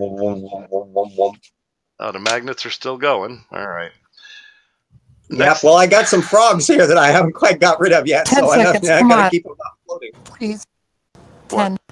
What? I just want to get through it. 9. What? Play the 8, video. 7. Hold your head up. Oh, all right. But see, Get it over with. It's had driving me crazy. Yeah, but we had 3 up, and the second one is another subphotonic. I don't know how you guys are going to tolerate that. Tell you what. What is the second subphotonic about? Maybe we can skip that because we can just laugh derisively at the topic. It's going to be more of the same crap. Quality. I'm just not interested. I do not disagree with you. Number 3 is let's see, where the heck is it? Number 3 I pulled up is from our good friend Jeranism. Jeranism Live, 2, 3, 4, 3, solar eclipse model. Jeranism at least has a certain panache, a joie de vivre. Well, he says stuff. A circumspect de stupidité that is something to marvel at. But this fellow is like seeing wallpaper drying, and he's rather drab. Yeah, and it does kind of make you want to punch the screen. So, all right, I'd be perfectly willing to skip over the second of the subphotonic series suggested and move on to Jeranism. If you guys find that to be I have no problem with that. Yes. Jaron, to show his fabulous production values, because this guy, I mean, move on the Wikipedia thing, move on from the same thing over and over again. At least use a laser pointer once in a while. Absolutely. I would tend to agree. All right. Here we go. Some pride in your pseudoscience.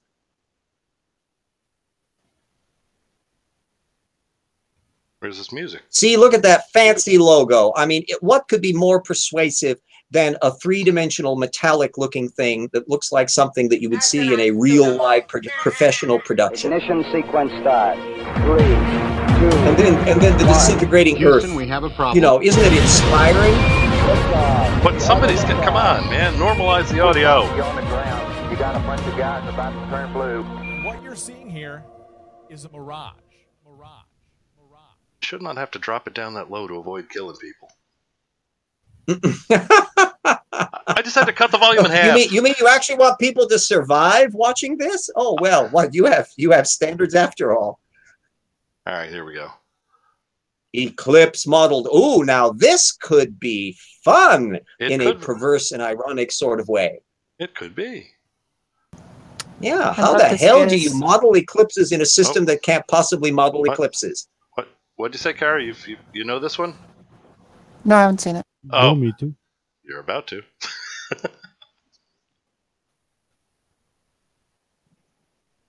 So, how about... Hold your head up. Moving on.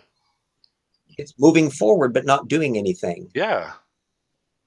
Yeah, he's got a little screen going down below. Well, we've had, and you he's know got what? little side lights going on like he's just put up, and there's a little scroll across the bottom which is saying. Well, I'm not entirely sure what it is. Jaren needs to get the cue. Hold your head up, Jaren. Well, this. Well, you know what? Yeah. This is obviously a live stream. We've had the test pattern up. Professional Jarenism. Let's try. David Weiss and I. Here we go. Eclipse model. Okay. I found the actual beginning. David Weiss and I just, I don't know, it was a few days ago now, 3-4 days ago, not really sure. We got to host a top 100 iTunes podcast. Really? Which was really cool, called The Twisted 10. That's exciting. It's a unique top 10 list show. Basically, exciting. they have guest hosts who come and on this relates and to get to Eclipse present modeled a top 10 how? list. So David and I hosted, which was really cool. And we called our top 10 list the top 10 things that we wanted science to prove. So I'm going to play just a portion of that and see if you hear it. If you don't hear it, just let me know so I don't continue playing it. Yeah, I always love top 10 things from 10, people who think the earth is flat. LIBSYN.com. But like I said, they've given me permission to mirror it on my channel. So I will be doing that after this show. Go ahead and just listen to all a in piece. attendance. By the way, we just had Jay Alvarez come in studio, so he is with us now as well. Oh, what's up, everybody? The studio. They have a studio. And of course, Jaren and David, we run our studio out of our home, so our dogs are walking around with a squeaky toy. Oh, then it's not a studio. Okay. Well, it's studio-ish. Yeah, well, I live in a studio apartment in Ontario, California, but I think it would be going a lot of ways to say something that's got stucco and walls you can hear through as being a studio, even if you put a camera in it. All right. You know, You know what? I'm going to hit play, but if he says anything stupid, just talk over him. The pug is up to something. Okay. I'll be right back. Just okay. Jaren's fans, or if you're hearing this on their YouTube channel or what have you, the Twisted 10 is a unique top 10 list podcast. And it's basically a top 10 list on anything that you want to choose from. It could be from best and worst infomercials to best and worst serial killers. That would be, or it could be on anything. Yes, we get that. So you could just list off every possible combination. That would be one way of filling the time. Usually one of the... I'm back. Oddly enough, it wasn't the pug. It was the cat who never does anything. Four of us will host it, or we'll have well. Or was it the pug in a cat disguise? Group. And maybe you could draw an example of David and Jaren before you start. So I just wanted to give you a little taste of that. So I will upload the entire episode, like I said. Oh, all right. So he hasn't said anything yet. This show, threats. Yeah, let's upload the whole damned episode like that matters. The Flat Earth Podcast. Excuse me, can't you get to the eclipse prediction module thingy? Yeah, good luck with that. So if you want to check that No, out, he drags everything on for 2 hours. That's what he does. www.flatearthpodcast.com, and you can sign up for free through iTunes or SoundCloud. They also have a cool little thing down here where you can hook up, I think it's your iPhone. Oh, okay. I'm not even calling drink on the video. Emma, I have to say, what are the chances of that? Emma says, if he says something stupid, talk over him. But what if Jaren says something intelligent and incisive? What are the odds? Yeah, the odds of that happening are near zero. So if you do, that's deserving of getting a mitt right off the bat. And let's see, Emma's a winner from way back, and there is that's an issue. What do we have here? All right, moving on. There we go.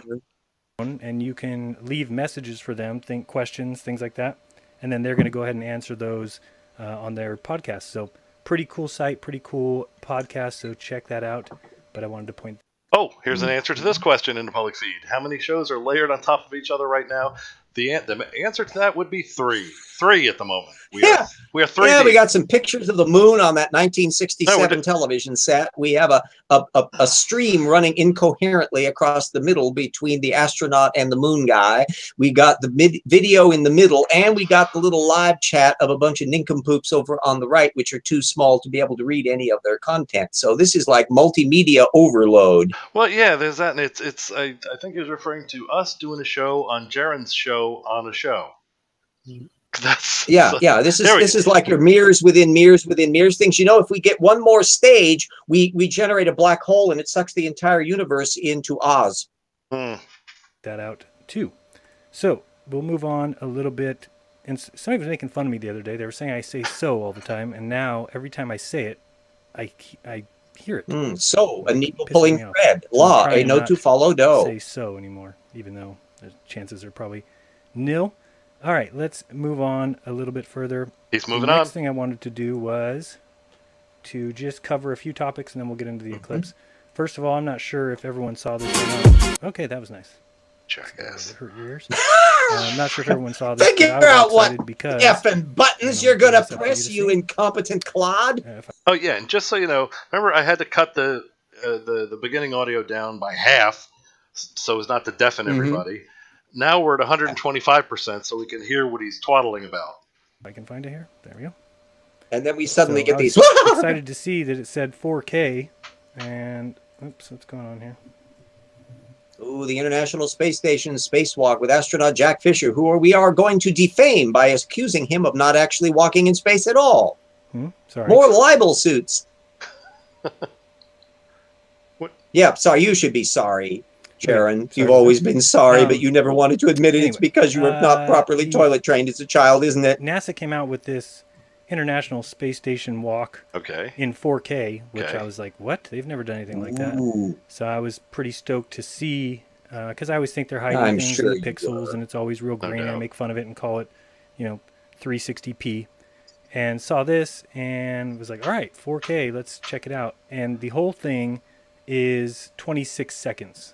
Okay. And this kind of thing should bring up questions. It 26 seconds means it can't be true. That means they've got a camera that's capable. He's just crying now because he didn't get what he wanted. Well, yeah, and it did turn out to be true that the only reason NASA has gone into space in the first place was to provide what the flat earthers want, right? I mean, yeah, that's their whole purpose. Of course, there. yeah. CGI of things in space, but I'm still kind of wondering, has he not completely, totally, utterly forgotten that thing about the eclipse, flat Earth eclipse prediction thing that was right up at the front of his own little video? This is his lead up. Yeah, it's always the same thing. Yeah, the lead up is 2/3 of it. All right, here we go. 4K footage on the ISS, able to be taping spacewalks. It's like an infomercial with no product line. Of 26 seconds. So again, that's the kind of nonsense that some people accept, some people question. I wanted to also cover real quickly. Have a ball-peen hammer they hit themselves in their head. Some people do many things. Oh, look, he's talking about we did that one last week, didn't we? Yeah. The speed of light debunked, and that was so impressive, wasn't it? Oh yeah, the stick, the stick of truth. The stick. Yes, I still would like to see Jaren pull on that 1.5 billion ton stick from the Earth to the Sun. I really want to see him do that. Yeah. That got less than stellar reviews. No kidding. This is stupid. The funny thing is, I put out joke files. You got less than Firefly reviews on that. You have to remember, I don't believe in anything that I talked about in that video. People are arguing with me or saying, no, it's stuff. All right. Drink twice. You should really re-listen to what he says before posting his shit. Yeah, the Jaren disclaimer that I may not believe any of this shit. I don't state this as fact. I just ask questions, and then you watch an entire video with not one question asked. Just this is fake, and if you had a stick, and How long is this little puppy? I'm not going to answer that because you're gonna disconnect. I'm not. Yeah, we're gonna freak out. I say we advance arbitrarily forward 10 minutes. Okay. Oh, one more. Anybody want to give that the thumbs up? Perfectly willing to do so. Well, like skip through until you can get to the point where he's All right. talking about. We want to see the See main. where it is That's 10 10 minutes minutes, from you now. can Let's start, see whether the like, little picture on the little itty bitty old television set changes. I see something that says eclipse down here. Let's see what he says about that. Ooh. Back this up a little bit, so we don't. I'll do the magnet sound. That will cover the Jesus. technology. We were almost there anyway. Video that we're talking about Yeah. now Yeah, is in wait out. regards to Yeah. the There it eclipse, is. which I have gone back and forth on. It started out with me Not seeing knowing the anything. Potter's Clay video and thinking, this is interesting. That certainly seems like it should go the other way. Let me look into it. I looked into it, and I basically made a video giving you the globe perspective, and I understood it. I understood where they were coming from. Did not. Then I was modeling it kind of on a little, my little drawing thing that I always do. And I also understood it there. And then to model it on my little globe, I showed it. But the problem with that is I took the moon incredibly close to the Earth and used it to work the moon across the globe. And after he just I was done worked with that, that we had moon. Ghostbusters He kept next- working that That moon. morning or the next morning. And everybody talked about it, and I still You really are trying to fill in for felt Kevin. pretty strongly about I'm doing my best. Kevin isn't my here. position. You're And doing then a good job, the last RJ. couple days this week, Thank you. in talking to quite a few people about it, they actually almost, turned me back to the other way because of the way that they were describing it, and which made sense, and the way that distances Will work. the astronaut I and kinda the got to lunar point where I module said, well, wait a engage in second, coitus how at the can, if end? we Will see they the bring moon close going together? backwards? Okay, how many? Emma does not need to hear about Jaren working his moon. How can the moon ever I am go very sorry. forwards My bad. faster than we're moving? That's something that can And put that you was off your enough feet to for make me quite a say, while. I no, can let me see relook that. at this. Yeah. I need to find somebody who can model it. Because for me, when I see something modeled, it makes it easier to understand and I can believe it. And what I felt I did wrong that's in my worked so first far, video, hasn't the one it? that said Yeah, I've tried that. He doesn't that like there was that nothing either, wrong with the really. globe model eclipse, is I modeled it, but I didn't do it at correct scale. And so I started thinking, you know what, I can't say for sure that it does work because I only modeled it by moving the moon incredibly close. So what I did is I found a little app, and maybe you guys remember this image. A little tiny app. I couldn't turn this in my software that I use for It's a cute little drawing app. things. It's got a Hey, yellow thank you. line. Here's up. I wonder if that is as long as the software that I one use to the for drawing sun. things, I can't really do animations like make this turn at the right speed and make this moon go around. So it was too hard for me confess to, your I incompetence. understood Okay, good. that We're off to a this good moving start. here might go faster than the Earth spins. And that's why I basically came out with my video. And everyone's seen, for instance, this video. And, this is kind of the problem. NASA does come out with a lot of faulty images and video, little clips. We know that. This one here, the moon is obviously incredibly too close and too slow. So I'll show you how we're going to correct that in a second. Also, something I wanted to point out, just so people know, because there's the still a moon lot should that actually I be find spinning around wrong the Earth with, faster than it's this rotating. So particular that's eclipse another little minor in little regards to the detail. shadow So where are we size. getting this from, and what There's a were lot they that I find discussing? wrong with it. It's just not what most people find wrong. Let me see here. So this part here, oops, that's not what I meant. Do we have a point in here, this is Jaren, something at we should some look point? out. I mean, could you kind of clarify it for us so that you can show us you understand what it is you're trying to do?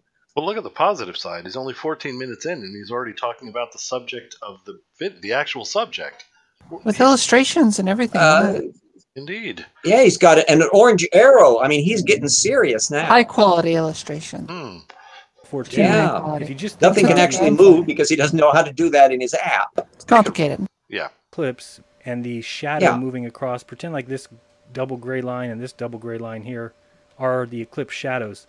Since the eclipse is moving this way, it should cover, for instance, this is the same as this, and yet it covers more distance. So the way the eclipse should come, it should move incredibly fast across this part of the world, and then dear, he's halt, getting and then this go really incredibly wrong fast again. and slower. You wish to call drink, young fella? Yeah, because he's just kind of missing the point about where the shadow actually hit. It's always in a spot where it's just a little narrow thing, and it's not moving around. It always stays a little shadow in the thing. So he's getting his little 2D converting into 3D. Let's make it even simpler. Let's all do everything in 0D, and then you won't even need to have any arrows. Indeed, and no app needed. Okay, here we go. We're here. Yeah, So yeah, just something to look out for, and it'll be completely workable on that his might little help cell us phone in there. prove And then when he that, wants to, all he needs to do is to we're go not on a ball if it doesn't do this. And that will explain it. Just something to think about. So let me show you first a little thing that I did this morning. Oh, okay. And this is that new software I figured out how to use, and we're actually going to use it together. But this here, hello, I was sunshine, just kind of playing with it and putting this through. Basically, I was counting how many times my globe was turning, and I was making sure that it matched the moon. And as the moon came around here, I was watching for whether it's a damn happy-looking sun too, isn't it? Whether or not the moon it is, and the little spiky here parts, you'll see that's what they used on the Statue of Liberty, after all. You know, this is all education and history. All right. Still like a child did it. Yeah. Although, except for the whole scale issue, it's really not a bad animation to visualize what's going on. Trying to figure out what the little red dot is. Is that like the god Mars? Part of the challenge, RJ. That's Nibiru. Yeah.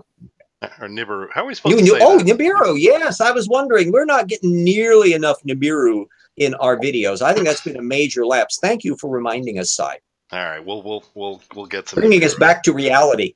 Yeah, we should get one before the 21st because we are supposed to see Nibiru at the eclipse. Okay. There's a big warning. Well, danger. Okay. Nibiru. Danger, Will Robinson. Nibiru during the eclipse. Lovely. Okay. So even then I was thinking, oh, maybe we did find something. Maybe the shadow should be going, east to west. And it doesn't. It goes west to east. Yeah. So then I realized my problem here, and I'm sure you guys realize it too. Lack of awareness. The scale. Obviously. He said it! You know what? He won't provide a shipping address because when he got the Golden Tinfoil Hat Award for stupidity last year, he asked, "Where's this?" He sent a message, "Where's this hat? Where's this tinfoil hat?" And I responded, same as I do with everybody here: shipping address. Yes, you do get it. You do get a thing. Nothing. No response whatsoever. And if he'd actually reply, we should send him a mint just for that. See, the moon is not here and compared to the Earth. So I moved it back to about here, and I noticed that the moon moved faster through this line. So I said, okay. So I had a feeling the farther you move it back, the faster it has to move through. Because it is true, it doesn't matter so much the speed. You'll hear people say, oh, well, the Earth is moving 1,000 miles per hour and the moon moves 2,000 miles per hour, which is something I said as well. And that's not the correct way to look at it because that's linear speed. And what we're looking at is rotational. Okay, look, did I fall asleep? Am I having a happy dream? No, I was about to say drink too. Yeah, I was about to say, is Jaren actually being honest for more than 3 seconds? Something weird is going on here. Oh, I'm sure it will last. It's like Twilight Zone just happened. You don't suppose he's saving the stupid for later? I wish I could do a better Rod Serling. My apologies. All right, because this is a little disquieting, I have to say. Speed or orbital speed, and the Earth moving 27 times. Yes, Atheist Rex, it is, but you know what? Spock has a beard in this world. Times for the moon's one. Exactly. And if you think about it, the further you move that one turn around back, the faster it will have to go through this band. So imagine. Winner, Gilgamesh. Read Gilgamesh's comment. I felt a disturbance in the force as if millions of foreheads were suddenly slapped. Yes. Definitely a winner. That is a winner if ever seen one. All right. Mid-globes plus 1 million internet points. Yes, definitely 1 million internet points for him as well. Let me add him to the list. All right, Gilgamesh, you know the deal. Send me an email with a shipping address. Congratulations, you too are a winner. That brings us up to 4 for the evening. We're doing well. Very nice. Okay, back to Jaren acting. Okay, my mouth won't say these words. No, I was going to say truthful. I can't say it. Just stop. Here we go. Bizarre. Stick with Sewers bizarre. is predicting that Jaron is about to poop all over his demonstration. I'm rooting for you. All right, here we go. The moon all the way at 91 million miles. It would fly through that band. And so I kind of realized, oh, okay, the further you move it back. So we're going to do that together right now. And hopefully this works for you all to see. Let's see. And hopefully this goes well. You'll have to kind of bear with me a little bit because I'm using a new program. Next time practice. Yes, which may or may not be actually paying attention to orbital dynamics. Okay, so we're looking at a... Well, look, he's doing a hell of a lot better than he usually did. Every hand drawing he's ever done with the moon and the earth and the sun, people on the earth would have to duck every time the moon went overhead. Seriously, Si, the guy is a fucking expert to debug green screen and all kind of digital errors. And the guy cannot fucking but he can't come up with anything sophisticated on his animation. drawing. So Regular, give me a break. Regular 2D animation is baffling. I could get down to pixel level forensics. I can do. It's like somebody who claims to be a diamond cutter but can't quite put together a small Lego box. I can see a glitch in a 4K video, but I cannot do a simple 2D animation using a YouTube tutorial that lasts 10 minutes. Jeez, I guess I'm lucky I didn't in my whole rockets definitely do work in space flat earthers video. I'm glad I didn't ask him for help in drawing either Mr. Stick Figure on the left or Mr. Stick Figure on the right. And then, of course, we're going to leave it on to blank screen and a menu window as entertainment. Indeed. Toolbar. Okay, here we go. An app called Explain Everything. It's really cool. I think it costs money, though. I only have a 30-day free trial. So I'll thank them for that. But anybody can get it. Just go to explaineverything.com, and then you sign up there, and you get a 30-day free trial, and then you download it on your phone or iPad. And so I'll kind of show you how it works here real signed quick. up for explaineverything.com and could never quite hold on to it long enough to figure out how to explain anything. I wonder if just before the 30 days are up, he's like seconds from grasping something. You know, just like it's just as the Vogons come in and destroy the planet Earth before the answer. You know, it was just the very last minute. Indeed. First thing I'm going to do is I'm going to add, and I'm going to see if you actually see what I'm doing here. Oops, this has got to be open. Sorry. Well, at the moment, I'm seeing you do really nothing. Okay. Yeah, we got. Make sure we're on the same. Okay. So I'm adding. Let's try to put in image, a mouse click there just for entertainment, so that we get the scale down right. So you SciStrike was doing little circles. In a second, done. Make sure this is updating. You're not holding up your end here. I was rooting for you to do better than SciStrike. Not seen on the screen. 1 second. I give you 1 minute. Seconds up. What's up? Not being very helpful here. 1 second. Okay. Imagine 5 minutes that relativity seconds. Is your brain moving at a quarter of the speed of light?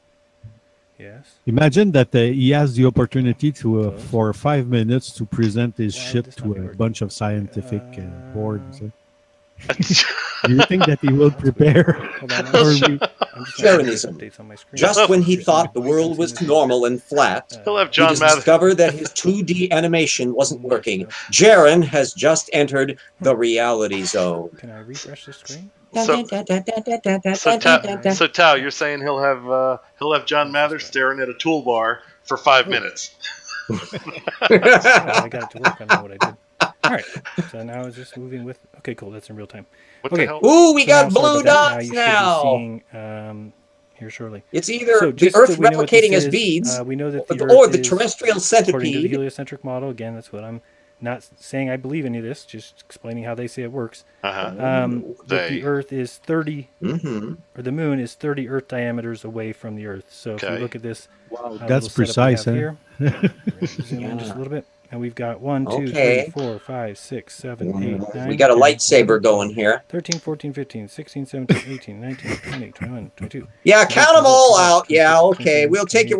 Well, as a thought experiment, we'll willingly give you 1 or 2 Earth diameters, you know, but just get on to the damned analogy, you numbskull. Yeah, we're lucky that he doesn't have to do an astronomical unit between our sun and Alpha Centauri. Yeah. There we go. That is true. Yeah, I personally like to measure my distances to stars in cubits. So we're supposed to. I guess what he had. Okay, no. It was funny when it was in my head, but it was just 31 blue marbles. But when I start saying it, it's suddenly I know it's not going to come out funny. In my head, it was hilarious. It was going to be that with he's got all the the number of Earth's distances to the moon and all that he had to have 4 friends over to do the counting that he's doing now with 10 fingers. See, I told you. In my head, it was hilarious. But he had the see no evil, hear no evil, speak no evil monkeys over to help him, and together they managed to count up to 31. Indeed. 31. So there's 31 Earths here. Okay. And 31 flavors of Baskin Robbins. Okay. And then the moon. So more than a coincidence? What we're going to do is we're going to now add... Holy crap. He's putting things to scale. This is bizarre. Yeah, I told you something's wrong. Well, I'm sure he'll find a way to screw it up because it is Jared. Yeah, I'm just waiting for it. It's coming. Because is it 30 moon at the apogee or at the perigee? And we're going to add a moon. Existing image. And does he forget to peel his perigee or not? Could he not have learned to use? Would he flambe it? Could he not have learned to use the app on not our time? I mean. Yeah, he's kind of learning the thing. This is like watching somebody figure out how to do word processor on the fly. This is not the time for the tutorial. We can do it together and watch the whole thing together. It's always on the fly. Even at the end, the next week later, it didn't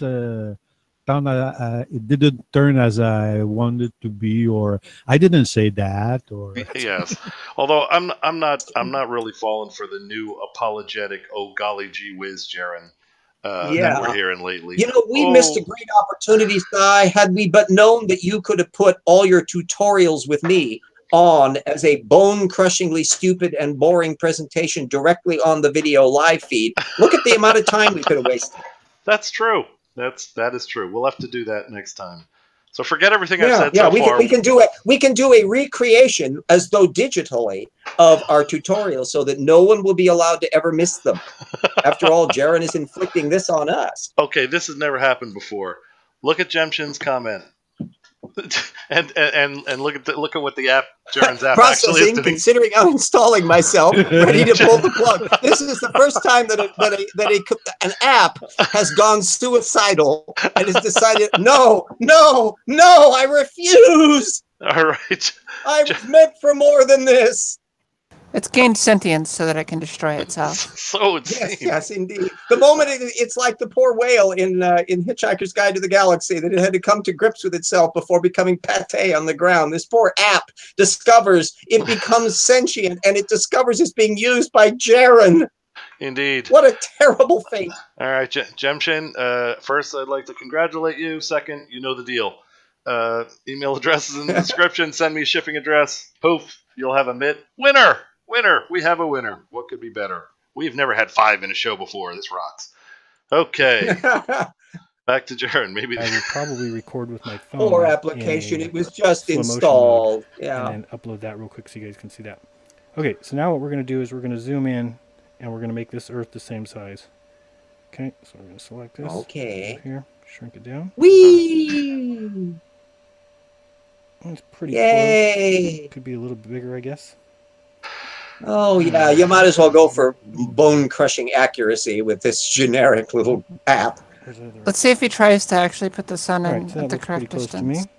That'll be funny to watch. I think he may run out of screen time. All right, so now we got that part set. He'll be zooming out for a while. And look at the moon.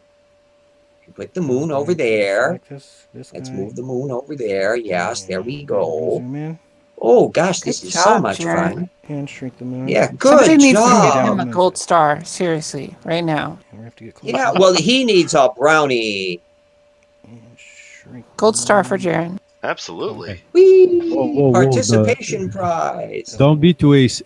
You after too, that, and you could be Secretary of Education. The Earth and the Don't moon worry. at the correct distances and we can sizes. still take the stars back. So now I'm going to take this bar. Oh, but wait a minute. He's not going to be able to see the stars anyway. Bar of lots of Earths, and we're going to get rid of it. Okay, so now we're down to the right distance of the moon, Earth. Okay, now what the hell are you going to make out of this now that you've actually got something that's slightly accurate? Actually, it'll make it a little bigger. Okay, so the first thing we need to do is we need to make the Earth spin. So we're going to get in here. Oopsie. Move over. Make the Earth spin. You remember to use magnetic fields because that's what makes gravity work. Set rotation. All right, and we're just going to give it a good little twist. You can do it, Right, Jism. so Only 2 axes to rotate. Lock You can do it. rotation. It's only one axis. Lock. Yeah, one. Lock rotation. Ooh, a little box is rotating. we're Isn't rocking that that just rotation. sweet? And So now apparently we it's shrink not it back actually down. rotating along the axis it actually No, rotates Use under, the but moon you know to what get in the... orbit of the Now Earth. that did What appear the to be hell? rather He's just eccentric. knocked the Earth over on its side, you know. Yes, But now yeah, we're the gonna oceans are move swirling over around to and both. continents are running There we all go. over the place, you know. So and, now we're gonna but you know, select- it's a minor detail. This thing needs to move. Now we're selecting the moon, Okay. and we're going to set rotation. Make it orbit and the correctly. moon is going to orbit the Earth.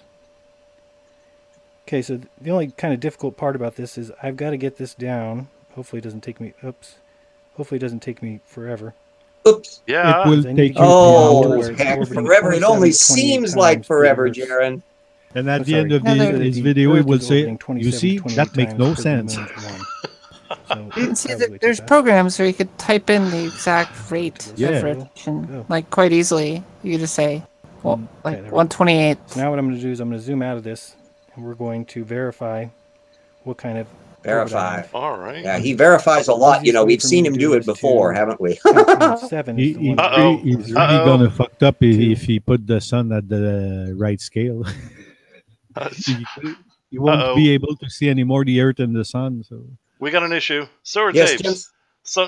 Oh my. Let me bring up the chat again. It scrolled off the screen. We may have another one. Sewer tapes. The Sewer one where tapes that she's dealing with numbers, that's one of his nemesis, his arch nemesis, that one? No. Sewer tapes didn't win a mid already, did he? No, he's not on the list. Anyway, this one almost scrolled off the screen before I saw it.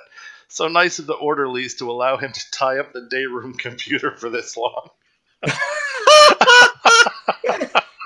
And Gilgamesh says the only thing spinning is Copernicus in his grave. That's a coming in second.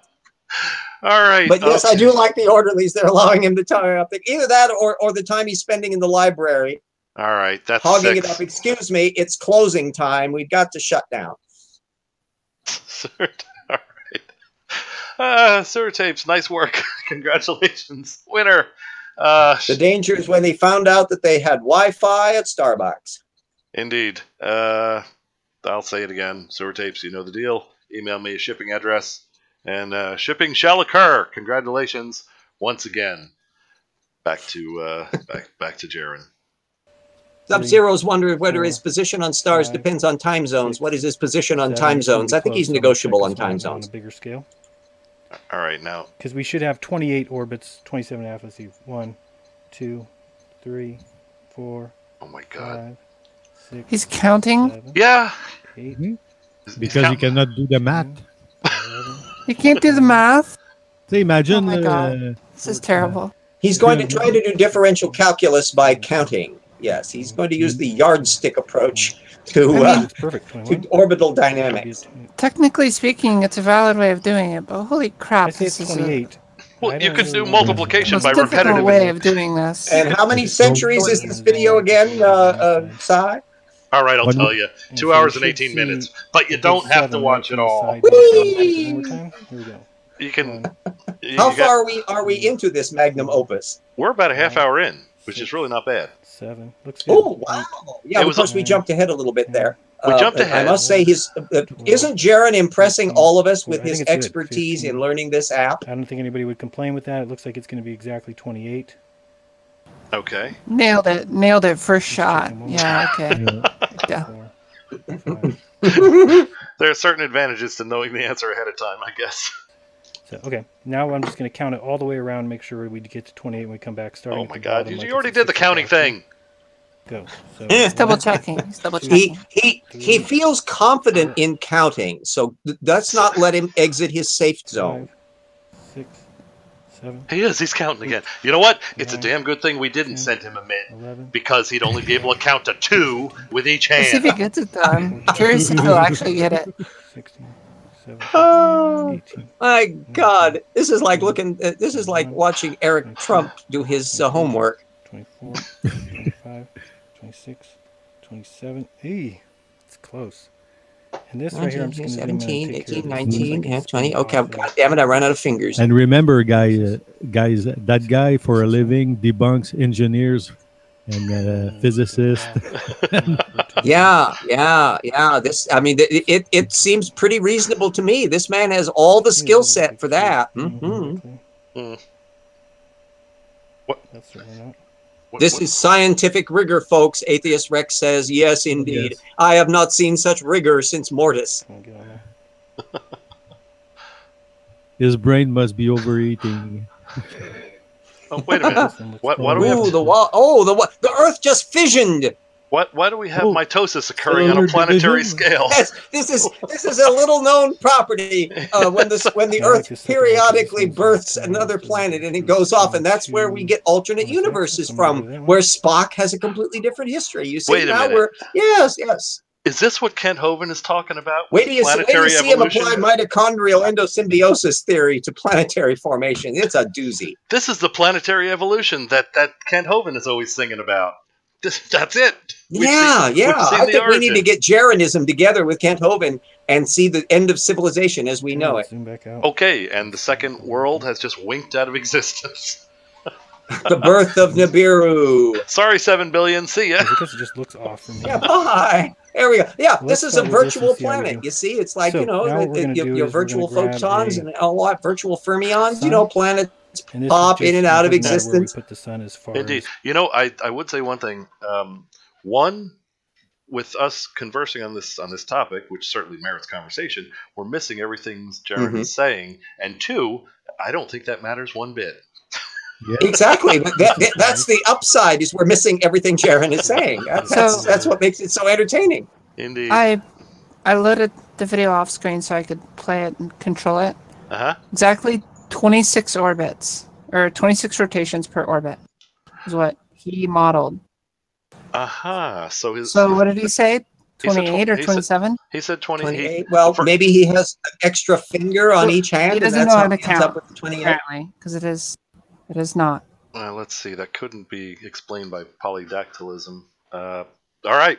Yeah. How about effing incompetence? He got close, though. I'll give him that much. He got pretty close on the first try. Pretty damn close. And as we know, in orbital dynamics and Newtonian physics, pretty damn close is always good enough. Absolutely. He's counting fast, though. If you actually listen to him, he does count faster than the orbits are, and he loses an orbit by the time he gets done. I see. Oh, the precession of the Idionox? All right, I'm hitting play. Or rotation. Here. The happy sun again. Let's move this whole thing. Oh, he's going to count again, isn't he? There's going to be counting. Well, of course he is. Okay. This is the Sesame Street version of cosmology. The shadow is that comes from the moon. Where's Count Chocula when you need him? It's blocked of its light. So we're just going to draw one box. That is going to be. Let's draw a box. I don't want an oval. That's not a box. Like I said, bear with me on this. It's a kind of a lozenge. Okay, there we go. It's a cigarette pipette. Lozenge. It's a flattened Pepto-Bismol blob. There we go. All right, so we're going to do. There we go. A skinny little piece. Are we going to have another stick from the Earth to the Sun?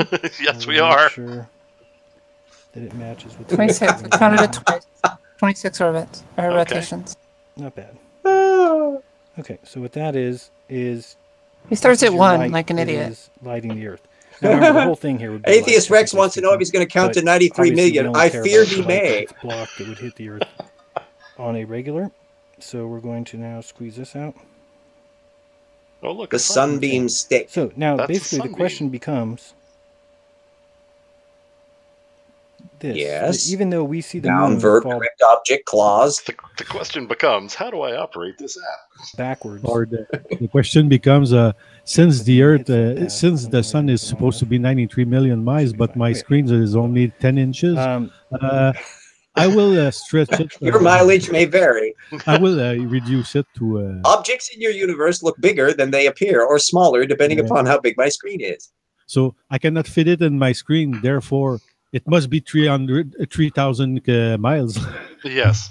So basically, the question becomes, even though we see the moon fall backwards, is there any time that the moon travels through that light path faster than the Earth spins? Okay, so that's what we're going to be looking for right always. now. The best way to do that, in my opinion, is Cheater. I'm going He to gave the answer out. I'm going to duplicate the like every the single Earth. day, like Okay, so perpetually, like permanently, until it goes far enough out that it's really, really far away. But that would involve him counting over like billions of years, and I think he might get tired. So now I'm going to move this Earth. Since Earth mitosis again. I'm sorry, it's spinning at the. All right, Dixie, you already won. Stop making me laugh. Exact same. Yeah, screw tape. This is like a car crash in slow motion, except we're seeing it without a car or motion. Next to wherever the moon crosses, so that we can see exactly its speed. Moon, where are you? Get over here. Moon, where are you? Where did you go? Come on here, Moon. Here, come on. Woo woo. Here, boy. Come on. There you go. Good Moon. Good Moon. Okay, about there a little bit more. Okay. So now we're going to bring this piece. What? This way just a little. All right. Now what it comes down to is simply a race. When the moon crosses this light path. Okay, got to interject just for a second. And it's not really related to this part of the video, but everything we've seen so far.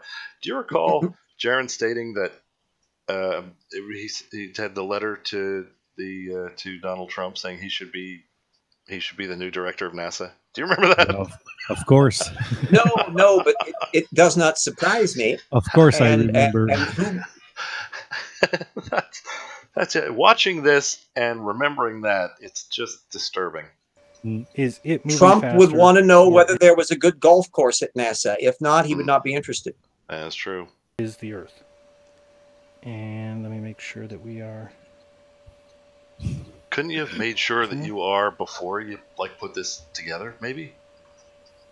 Yeah, like getting prepared. Oh, but it's so much more informative to see his every learning step in his wonderful facility of counting and button punching. And now it's recording, but that isn't going to help me right now. So I'm going to take out my iPhone, and I'm sure everybody knows that your iPhone has a slow motion device or a slow motion function. Oh, so slow motion device. Wow. That's another thing the Illuminati stuck in there. Is he talking about time? I wonder if this guy, ever thought of documenting himself walking to the store and buying a candy bar. I mean, this is remarkably self-referential here. For the record, yes. It's called a processor. Okay. Camera. The camera. Quick. Processor and a camera. It beat me. All right, so we're and a storage device. We're gonna get this really close. As soon as I see it coming around. Yeah, just get this really close. Yeah. Okay. All right.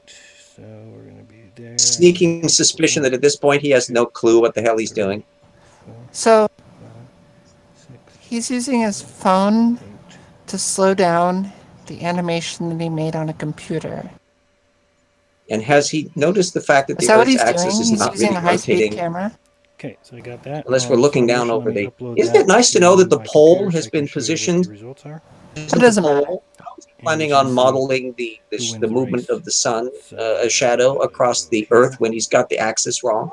It doesn't really matter. Is he going to be deductions? Yeah, I suppose he's only on day 2 of a 30-day trial. So perhaps on the 28th day, he will be managed to do shadows. At this speed, indeed, at this speed, he will be able to model virtually nothing because he will not have figured any of it out by the time the trial's over.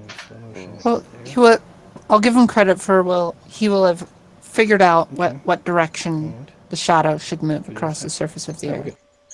Yes, and the other important But that's thing it. Not the direction only. That's the limit of the simulation. Hopefully he will realize... I kind of... Yes? I kind of lost track here because it's been such an exciting trip. But what was this app that he had supposed to do when it actually does what it's supposed to do? Model the orbit of the moon to predict the shadow. Okay, so of an eclipse. I'm assuming it knows in the app how the moon moves, right? No, he's programmed that. So he can basically plug whatever numbers in he wants to make his own little moon orbit. he eyeballed it and he got it close. 26 orbits. Have you been watching? Oh, so it's like a kind of a Photoshop version of orbital dynamics, not actually one that's making use of like gravitational calculations or anything like that. Correct. He has not typed in any angles per rotation or anything else. Oh, so it's a simulation that is actually not a simulation at all, but just a like the kind of thing you put up for the mom on the refrigerator to tell you what you did in art class. This is the flat tard. I learned how to make things move in a program version of a simulation. He hasn't actually learned how to do a simulation. He's learned how to play with an animation software. You know what other benefit? I was completely looking forward to an actual orbital dynamic simulation, but that, my hopes are dashed. RJ, I have ridiculous expectations for Jarianism. I have to say it. I can see that now, but hope springs eternal. I am a naive little waif, and I was hoping. I really was. It's a hope that might actually be a valid one. From everything, he's actually going through the process now, and we haven't seen it happen yet. But odds are he's going to come out with a and we may never live long enough to. Well, but still, he may come out with a good result. And what I'm hoping sinks in is that you can model things, because it's one of the popular arguments. All you show us is math and numbers and computer animations. Well, I'm hoping it sinks in that it's possible to create a model of reality and make predictions based on that. If that sinks in, I couldn't ask for more. If he gets that out of what he's doing right now, I'll listen to him count 10, maybe 11 times. That's why I'm giving him a gold star. That's why I gave him one. Is because he's actually, despite the fact that it's not really the most proper way of doing it, for what he is and who he is, this is about the best I've ever seen of him in terms of the attempt, to model something to scale. Yeah. I'll give him respect for that, and hopefully the outcome of his realization is to realize, everything we've been telling him from the beginning has been correct with regards to what direction the shadow should go. It's accurate. Sewer tapes remark reminds me of a 50s doo-wop there. It's called pseudoscience. The thing is I don't think he's genuine in this. I think he's felt this way from the very beginning, and he's been peddling the flat earth bullshit for a long time, and now he's trying to dig his way out, quite frankly. Yeah, and he's using a very small little trowel instead of a shovel. Well, he doesn't want to do it too quick. He doesn't want to jar his audience or make it too obvious. And he's trying to do it so fast. This is all an act, as if he's trying to. That's what it seems like to me, anyway. That he's trying to change his character over from this naive idiot who thinks the Earth is flat to someone who's halfway reasonable, so that he has some kind of credibility. Because I think he's realized even he's lost all credibility with anyone of any consequence. Indeed. And wouldn't it be amazing if he continues the journey to the light and takes his whole following with him? I mean, to rational thought. Okay, I must. That would be miraculous. I would say. I'm holding my breath on that one, Buckminster. Hold on. I thought yes. Cara, I suppose you're the optimistic one, but last week is a video from Less Speed of Light. I know he's a double-edged sword, definitely. At least two-sided coin, I should say. Yeah. At least we will give him the chance to finish his video. But it's like his brain is kind of on a ping pong match, and 1 week you get the one side of the field, and then the other side you get this one, and then the next week both sides right now. That's what he's doing. He's literally pedaling to both sides. So do you? As a flat earther would watch this video and spit in it. Like if anyone on our side had done this, if Sly had done this, so far the flat earther watching this would be as bored silly as flat earthers would be all over that and downvoting it. Jaren can get away with it because he's their little, they all look up to him. He's pedaling. They're all little minions and only like 2 feet tall. Okay, now I'm getting the picture. All right. Now let's playing the audience. Let's see how things come out here. Mm-hmm. It's counting again. Okay. And we're gonna upload to this. Just give me 1 second. I have to put it on the computer, and then I'll show it to you, and we'll watch it. RJ, he's boring me to tears. Could I have the magnet sound again? Thank you. Alright, so that's coming through. That was the free floating frog was courtesy of Magnetron. All right. So are we then still I'll in the check learning the chat curve after here? and see if people think they want me to redo it with different speed or what they want to see. For some reason, this does not want to. He's recording his screen with his phone right now. Do we have the projection that if we fast forward another 10 minutes, we might probably still be pretty much seeing this little yellow line? We can try. What do you guys think? Shall we perform an experiment? Let us perform an experiment. I hypothesize let's give it that 3 this minutes. man is so let's give it slow 3 minutes. That in 10 minutes' time, nothing will have changed.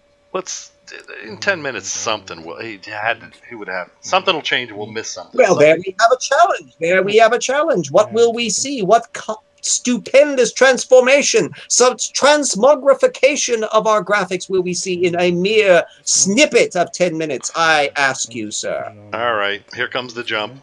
We're gonna do a little. Let's do the time. So what I'm saying is, let's do the time warp again. Let's do the time warp again. Let's watch this again. And a step to the left. So we can kind of see that here the moon is lined up with about this part of the landmass. And if we watch that go through, look what's going on. It's jumped way in front of it. But if you kind of pay attention again, that even though it's going faster, you would see it as falling backward from your perspective. So watch again. Pretend that you're standing on the Earth here. So here you are, and as you're going through, this moon is going to look to be slowly falling backward. What? Even though it's moving faster through this band in the period of time that you come across through this band. As the Earth turns on the pole, which apparently is in South America. If people want to see something else modeled. Wait a minute, how could he get that right and wrong at the same time? Oh, it's Jaren. He's kind of There's right. a man with an expertise at having his head up his ass and his some other orifice at the same time. I think he's got it right. He's just explaining it terribly. That's what I mean. All right, here we go. Again, here. And so even though it's kind of moving ahead of you, because you're turning already, you would already see it falling behind you. It's moving to your right. In my opinion, that's what their model would be. Again, I don't believe this, but I also don't want to call something a problem if it's not. I think there's obviously enough wrong with the globe. And you just got to listen to the top 10 Twisted 10 podcast to hear what those 10 things are that science has never shown, including how does a sphere even work? How does this ball work? Hold on. Why is there no example? Yeah, drink. Okay. That's been shown very clearly. Is this sort of a semi-half-baked concession that we can actually observe eclipses and you can tell exactly what time they're taking place and where, and therefore it's utterly consistent with the fact that the moon is moving faster than the Earth is because it's orbiting the Earth. And he kind of sort of knows that that's there, but yet doesn't really want it to be there. And so this is as far as he's going to go with it. Maybe, but we're only 40 minutes in. If that's the case, he should be shutting this down, this part of the conversation down, like now. And what is he going to spend the rest of the time? Oh, but remember, Jaren time is not the same as human time, is it? On presentations in his video land, is it? All right, that is true. And he's already done the pitch for the Twisted 10 podcast thing, which I don't know. Did anybody see that? There's 10 things science should prove. I don't even know why I'm bothering to say this. It's silly. Are the panelists even drinking Paulogia? That is tragic. Yes, I think we've moved into such a state of somnolence that we're not even furnishing economic impact for the liquor industry. No, we are not. That's tragic. We are not. All right, here we go. Examples anywhere in any medium that shows that spheres are created by pulling things to their center due to gravitational mass. It just doesn't happen. Gravitational mass. So let me check the chat. Let me get back over. Okay, Cara. Look at Jupiter. Bodies orbiting. For frick's sake, we can watch all the planets orbiting around the sun. We can measure the force between masses. I hate when he does this because he's like, he pretends like none of this evidence is there, and it all is. But he's just asking questions, remember? No, he's not. He's just denying saying evidence. That's all he's doing. He's making a statement that is utterly preposterous and for which he does not offer the slightest evidence whatsoever, which of course he can't because it's ridiculously wrong. Exactly. So is this the back end of his video where he just starts lying? It could very well be. It could very well be. Now we're seeing the Smeagol, the Gollum side. We saw the Smeagol phase, and now we're into the Gollum phase. So it would seem. All right. If it's just mind-numbingly stupid, you guys know what to do. Here we go. Earth spheres, no bad. Oh, that's great. I still have that up there saying I'm going to fix the audio. Let's get rid of that. Alrighty, and I'm going to check the chat and hope you guys are doing well and hope you have a question or an issue with yeah, we've been dying of boredom here. We're doing really well, Jared. Modeling I did. Then please tell me I wonder if what you kind of want questions me he to do it chooses again to or aren't answer. convinced for some reason. That's what I want to know. I would love, believe me, I'm sparking one up after I'm done. So the sun will approach from the east side and black out the moon and exit to the west side. Well, again, this is hard to talk about because I don't know if you're talking about in the heliocentric model or in the flat Earth model. The sun doesn't. Tell us how it works in the flat Earth model. So how does it work in the flat Earth model? I think I have an answer for that. I mean, I still think that the flat Earth explains the eclipse better, but how? Let's see here and make sure that I've got something up for us to look at. It's better. Yeah, because on the globe Earth model, we already know it. We want to know All right, let me check the chat things. again. If you put my name in the chat, it just makes it easier for me to see if you're talking to me. You talking to me? Or I have a question. Yeah, you're talking to me? Yeah. Are you talking to me? I've been saying with my real-world experiment in the field, the moon is too far out to ever pass the Earth's tidal rotation. What? Well, but we just saw... Wait, the moon is too far out to ever pass the Earth's tidal rotation. Well, we just saw it pass it. What weird way of saying that? Okay, we've reached an even deeper level of stupid in the questions from his comments. I thought that was not possible. You have to think of it's a wider track. The Earth is on a very tight little spin. You understood it perfectly. So it's like coming around and spinning. Oh yeah. But the moon is on a huge path. Again, this is in their model. I think the moon is really close. Because he I speaks think stupid. the shadow proves that. I think there's tons of evidence. Why did my flag stop spinning? Like what I said earlier. Oh, yeah. Drink. I got to call a drink on that one. Okay. Where and when has Jaren ever given us the moon's path? In his model. When has he ever done that? I have never seen him do that in any of his videos. Does he have like a little picture that he could draw out for us of exactly where the moon is so that we can see its path and whether it bumps into the jonquils and the marzipan that's along the path or not? Well, I've seen him show that animation that everybody shows, and then they immediately say this is not our model. That's, you know, the Earth disk and the sun and the moon rotating opposite each other. Making a claim that he has never documented in any way, shape, or form, and he thinks if he slips it by us really quick and gets to the sentence period, that we won't notice the fact that, no, I'm sorry, you never have done that. Until you do, you haven't done that, and you can't do that. That's why you don't ever do that. That would tend to be, and yeah, the only actual close to functioning model he's shown us is this, and it depends on a spherical Earth in space with an orbiting moon. Okay, yeah, you're right. No, he's never shown a working model on the Yes, it's a model uncontaminated by any connection to actual data. That's upsetting. Why would it do that? Yeah, that is upsetting. What happened here? Terribly. These kind of things are important to me. You know, like why isn't the flag spinning or waving? It's the funny part. Yeah, let's move over. Yes, so many things are so important to you, you little sweet little snowflake, but data, accuracy, and the ability to even count the numbers on your own screen, that apparently eludes your razor-sharp attention span. So are you saying, here's the problem with the shadows. Oh, okay. Is I can attach... Hey, thank you, new sub, Jazz. If I can attach probably a shadow box that would be connected to the moon as it orbits, which is a little bit weird. Connected because the to shadow the should only come provides blocking the and light. So we could try that if that's something people want you to try. So every Please eclipse, don't. the shadow moves the same, right? Yes. Every eclipse, the shadow should move west to east, if this is correct. I'm outside right now. The moon looks golden tonight on the east coast, not the normal cold white color. What is the moon today? Is it what is the 3rd? So it's getting close to full, like maybe 3-4 days before full, I think. All right, so he's answering stupid questions from a stupid audience, right?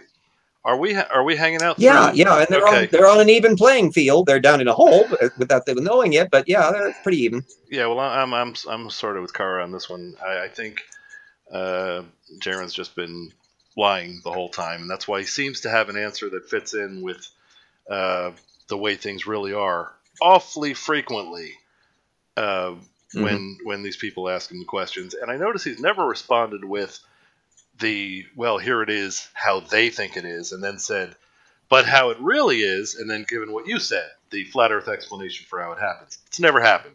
But anyway, are we going to... How long have we to go on this absolutely wondrously visually dynamic piece? Well, oddly enough, we're at 43 minutes out of 2 hours and 18 minutes, which means that, as far as I can tell, God. the entire rest of this May I recommend we jump forward a half hour? All right. Yeah, and if it's more of the same crap as we jump through. Do we get any argument on that one here? Don't look at me for an argument. No, indeed. I'm hearing crickets. Let's go for it. Get that warp drive in place, Captain. Make it so. All right, indeed. Here we go. Warp drive. What? Wait a minute. This looks like we're Eclipse model. I still want to see the Eclipse model. When have we seen the Eclipse model in your frame? Please, please enlighten us. We should get to the start of where it says this, because this has got to be... Okay, this is more... What's going on? Okay, what's going on is he didn't normalize his goddamn audio. That was painful. Yeah, sorry. You never know what you're going to get with Jared. All right. I still love the fact that the pole runs through the tip of South America. I think that's really impressive. All right, back to 70%. There's accurate modeling in anybody's book. And by the way, control. I'm not just jacking up and lowering the volume in the video player, the embedded video player. I've got voice meter, the mixer panel that comes with it. I'm jacking that down and up to try and first so we can hear him when he's talking. Second, so that we don't kill people with these audio spikes. It's not bless people's eardrums. It's not that tough to normalize audio. I mean, there's a... but apparently Jaren has some high hurdles on the competence department. So it would seem. All right, let's see what's going on now. It looks like we're back to sunbeams and moon shadows. So Cat Stevens would be happy. Here we go.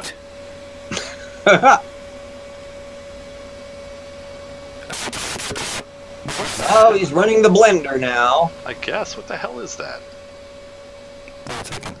Something's wrong. Okay, shall we jump forward another damned half hour?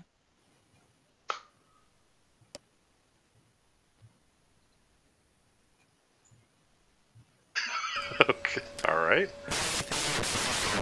Wait a minute. Oh boy. It's not us. It's not us. About in the middle of that bar, so I'm going to start way over here. It occurred to me for a second that it might be, the audio mixing on my side here, but it's not, because we got good audio back there. Oh, no. And we got what up here? Eclipse model, okay. Eclipse modeled.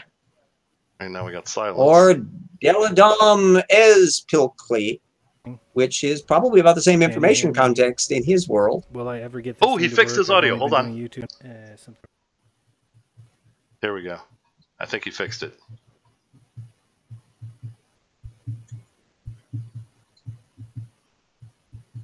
Heartbeat.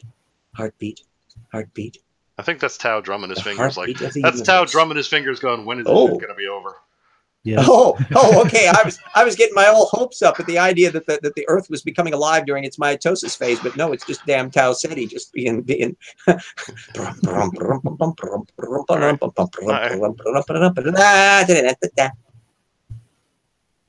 What the hell? Speak. You still stuck on Eclipse modeled? And I might speak, be All right, you know what? Okay, I don't care how far ahead we jumped. Here it is. He's talking again. Testing. Yeah. Okay. Yes, we can hear me. Jackass. Will I what was that? Get this thing to work? I've only been doing YouTube for 2.5 years. How long will it take me to figure it out? You want to wear that as a badge of honor, Jared? Okay, go right ahead. RJ's been doing YouTube for a month, and he has not had that problem. And he's going to do better than that, and I'm an old fart. RJ's audio is always fully normalized. That I know how to fix. Sheesh. Okay. I am the standard of incompetence. Okay. If I can do it, anybody can do it. We turn this up a little bit. Let me make sure I didn't put anything. Yeah, turn that up a little bit. Getting better? Okay. Like being able to hear your stupidity at a louder volume is going to make it sound any less stupid. No more life sessions from Jaron. Yeah. Yeah, we got this. All right. Getting better. Getting better. But is it better? Is it best? From Jaron. Do I sound like Jaron learns how to use an app? Jaron learns to use an app he is too cheap to actually buy, so he's only going to go part way. So, perfect. Thank you. Sorry about that, guys. I don't know. I had to unload my audio and reload. Words, Jaron. Words. Load it. Don't know why. Words. Can't tell you. So, you've been watching just the title screen. I was just going to film this one more time. Show me. And then check it and see. See, My Fair Lady works in almost all contexts. Why can't what the hell is he saying? Learn how to speak? All right. What the hell is he saying right now? He's just babbling about his inability to run his own programs? Is that what we're watching?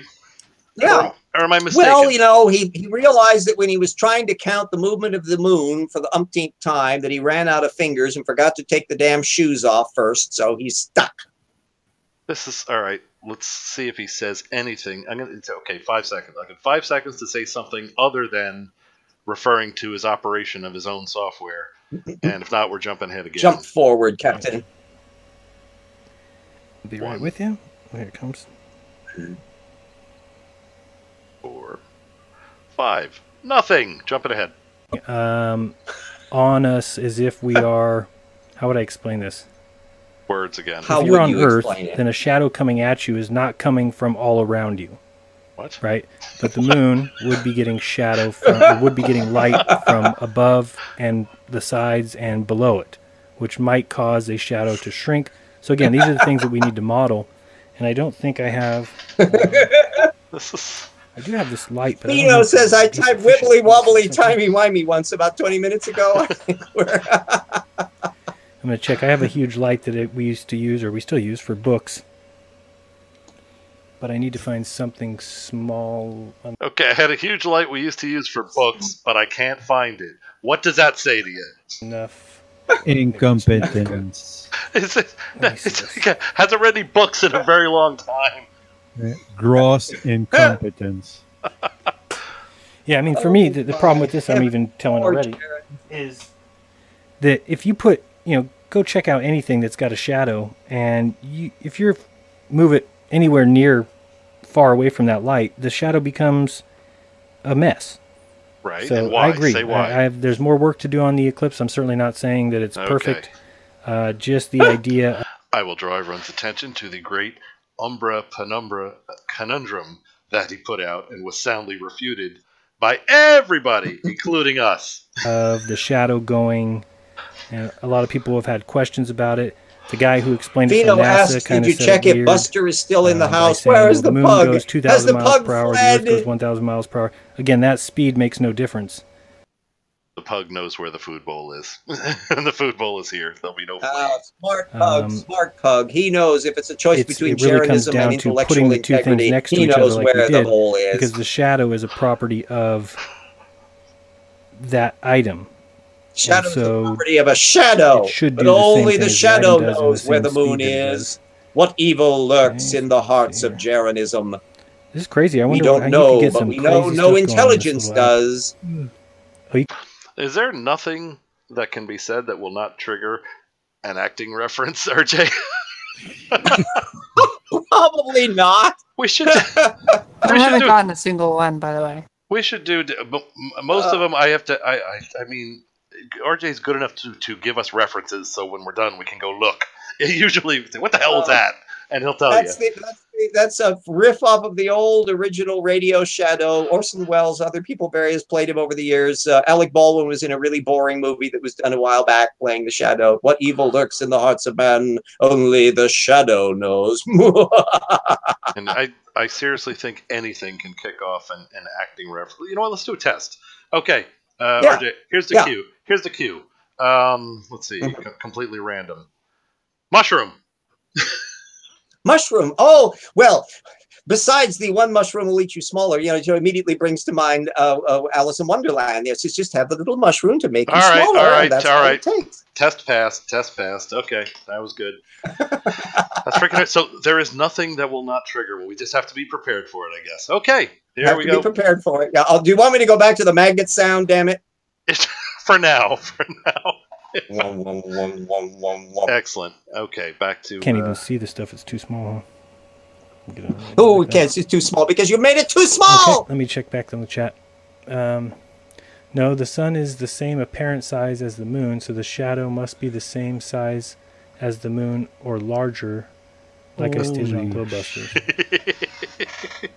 Holy shit. Yeah, that's how that that's works. kind of what we've been saying about you all this time. That's exactly hard Yeah, I guess logic maybe that is right. 101. These cows are close. Those cows are far away. Yeah, those cows aren't really cows. They're CGI. They're all fake. Apparent size. Yeah, like I said, more work That needs to be was done. my 'Cause, reference for the week. I think Bob is right. I can't see it being smaller unless... Yes, Gilgamesh, I will can make good magnet sounds on my resume. I mean, the sun be bigger than the moon, which happens during an annular eclipse, in which case the shadow doesn't even reach the Earth. So... And why is that in your wonderful flat Earth model that you never I give don't know us? how it could be. The shadow does reach the Earth. Thrive and Survive, I watched a video he did. It was pretty good, but he talked about the moon must be 70 miles based on its shadow, which is interesting. But I have, I don't want to make judgments on that because I haven't. Crypto, are you trying to trigger RJ again? Done any research into the shadow so much as I did today, just on the speed. It's funny to see the moon passing so much closer to the sun. I know it's a scale issue, but yeah. I'm not sure, but last time I've checked, there were Venus and there were Mercury near the sun too. No. You know, I have an answer to that too, Tao. You know what it is? CGI. Nope. Fisheye lens. Ah, yeah, right. Or bending of light, or something of that sort. Something. Perspective. The thing is, with their flat Earth model, I mean, we know why they won't give us a detailed description of eclipses on the flat Earth. Although I saw some titles to that effect, I'm going to look at them.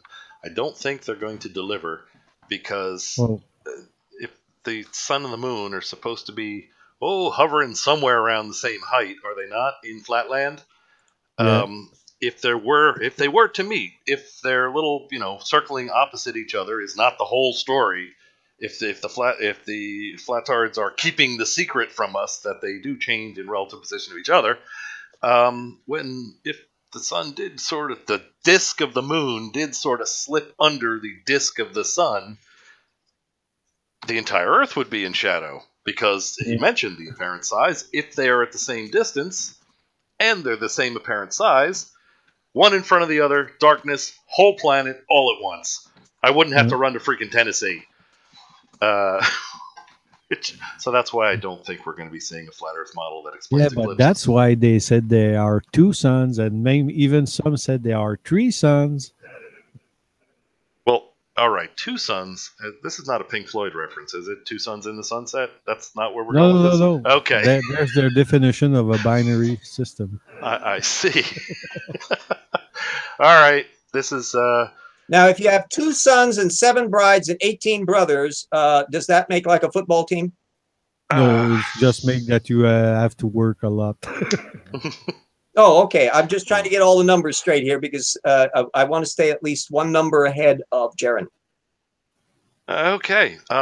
And if this is we've reached the phase of just about babbling in this video. I don't mean us. I mean, yes, of course, we've been bludgeoned into babbling. How much more babbling does this man have to go before he slams into that merciful video overwall? 40 minutes. That's why I'm thinking this might be a little 40 silly. minutes. Well, let's see where he is 20 minutes from now, and let's see whether he's done anything with that damn line. All right. Everybody think we should jump? Yes. Jump, right. jump, jump, jump, jump. So what you're saying is go ahead and jump. Anyway, Yes. it's 3 going to coins end. in the fountain, Pleiades. Oh, I'm into a 20th Century Fox widescreen movies now. That was Van Halen, RJ. That was not. All right. Anyway, I'm pretty sure it's going to end you see, I model the eclipse like the Globers would do it, and you see, it doesn't work. Yeah, purely due to the errors in the heliocentric model, of course. Yeah.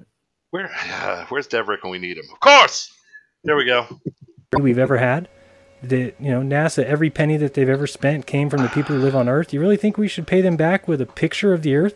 Why? Just because we're up in space? We got pictures. I don't know. It just makes no sense to me. That if they can't do it, if they don't do it, that proves to me that there's a reason why. Right.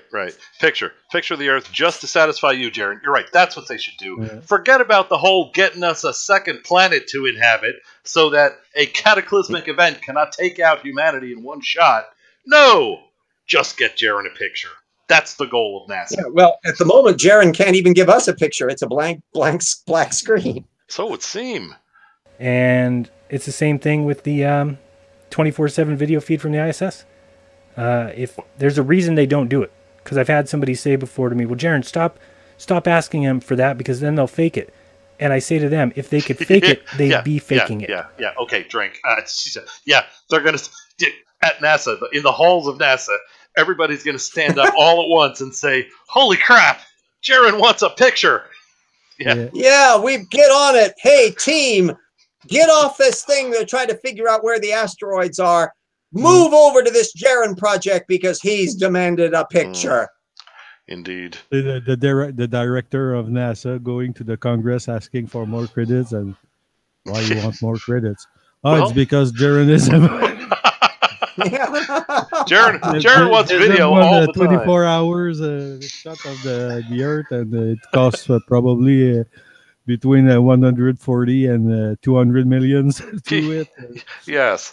And and also his second demand, slightly less emphatic, was when he was the South Pole midnight sun thing. Remember, there were 13 minutes missing from that. It wasn't a complete 360, and he's sure that during those 13 minutes, that's when Barney the dinosaur came hopping across the screen. He's demanding those 13 minutes. Along with the penguins. Yeah, the penguins did an all kick line, a long Rockettes routine during that missing 13 minutes. All right. So it's hard to fake a 17,500 mile per hour craft. It's pretty hard to fake. And it's really easy to fake now. People think that there's a 24/7 video feed. People think that exists. Not only that, but they say you can see it from the ground. They don't even realize that when you can see it from the ground, you can't go inside and look at the Earth, because it just shows black. And then when you can see the ground from the sky, when you go inside and you look and you see the ground it's going over, well, nobody on the ground can see it from Earth. So if people can't get it through their heads... I don't think he's actually checked that. You heard what he just said, right? He's saying when you see you'll see it as a bright light in the sky, moving across the sky, when it is doing a passing overhead. Seeing it's a hell of a lot easier than bouncing a signal off of the ham thing. You can talk to them. So yeah, they're there, Jaron. Calm your ass down. But I'm gonna have to do that next time there's a flyover on a clear night. I'm gonna have to see if they have video feed running, because he just asserted that they do not. That when you see it, there's no video running, which makes no sense because it's always visible from somewhere. So that might be something to check. Well, all I have to say at the moment is thank you. that is an excellent opportunity for deception. Then I can help you. Then you can believe in the magical, twisty ball that they show you all you want. but I'm not. Yeah, that twisty ball. Yeah, it's like those little Twizzler licorice sticks. I've always imagined the Earth was shaped like a licorice stick. And look, oh, okay, there's the answer. We'll have to let Jaron know. Pleiades says that the 13 minutes. Sub-Zero has figured out how to spell it now. Wub, wub, wub, wub. Pleiades says the 13 minutes missing from that South Pole Midnight Sun thing is actually stashed with the Nixon tapes. So we'll have to tell Jaron. The Nixon tapes. I was thinking of the Nixon tapes, so didn't know whether or not I should go there because it might be a little too avant-garde for the youngins. That's no. Everybody's still good on Nixon there.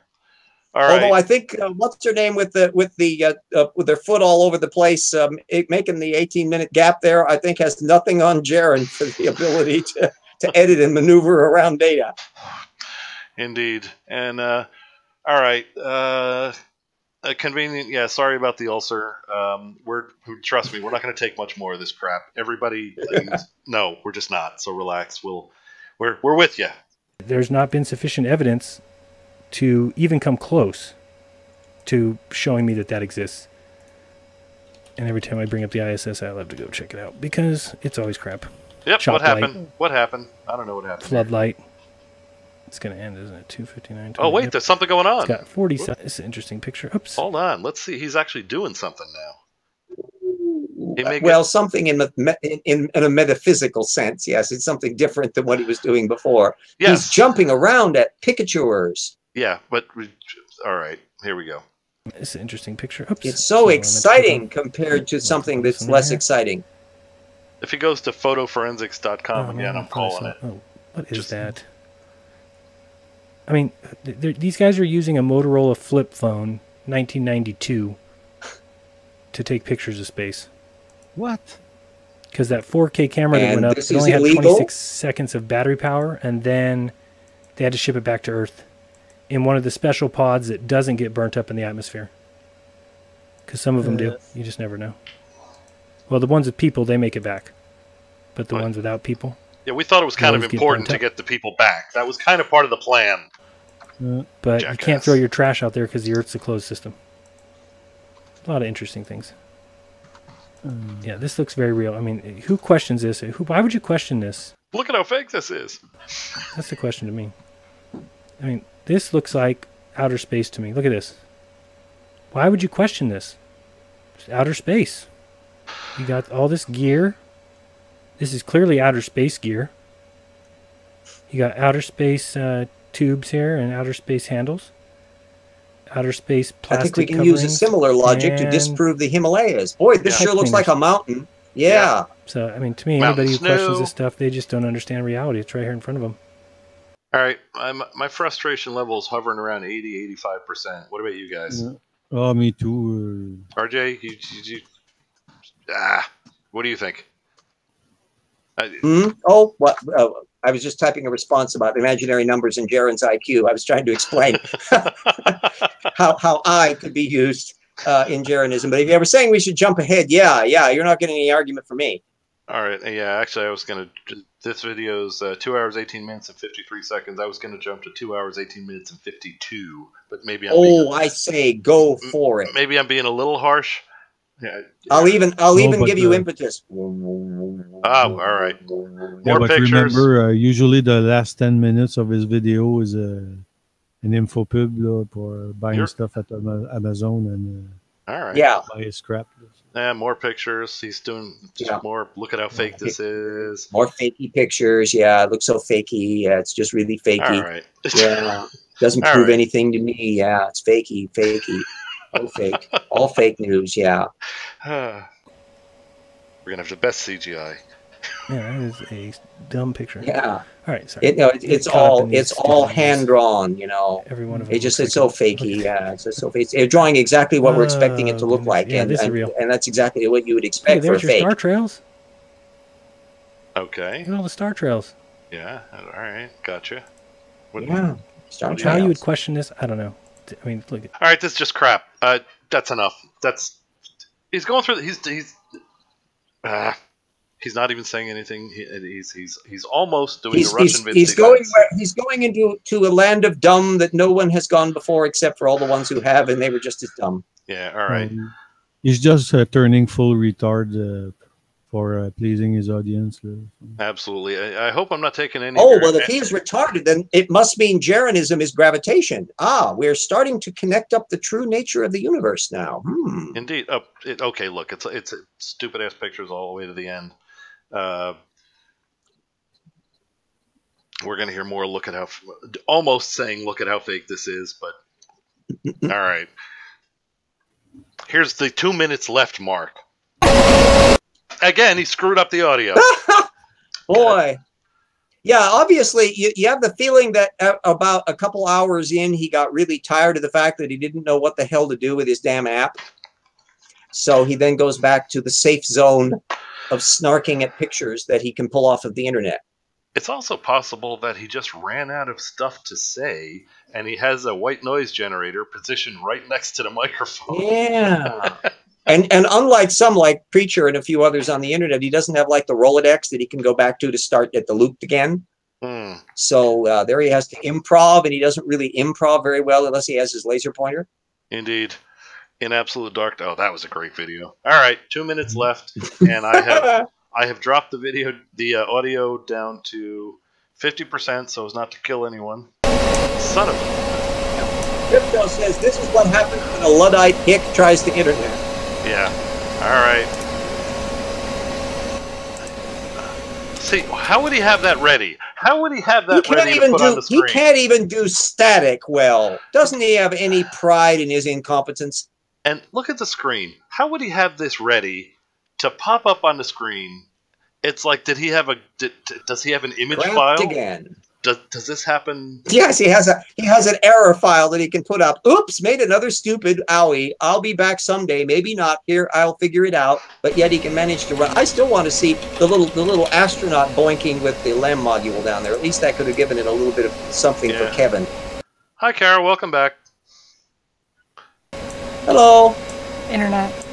Oh, that's here. Yeah, it happens. Or the curse of Jeranism. I know you will be shocked to hear this, but no new information emanated from Jaren during your absence. And he's not being sarcastic. Nothing. Absolutely nothing. He had more sound problems. We did determine that his IQ may be measurable in imaginary numbers. Yes.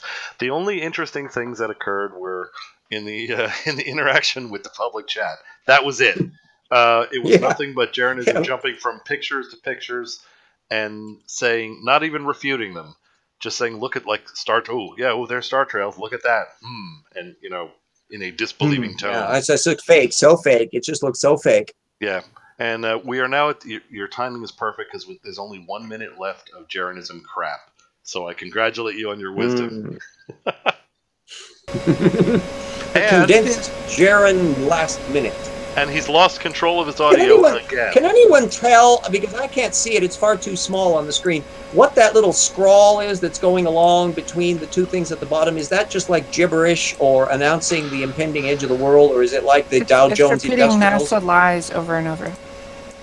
Yeah, okay. Well, there he is. What an amusing little creature he is. Things of that sort. And it is rather mysterious that just when we get this rather unusual audio feed, he happened to have that nicely typed, perfectly centered, I'm having audio problems.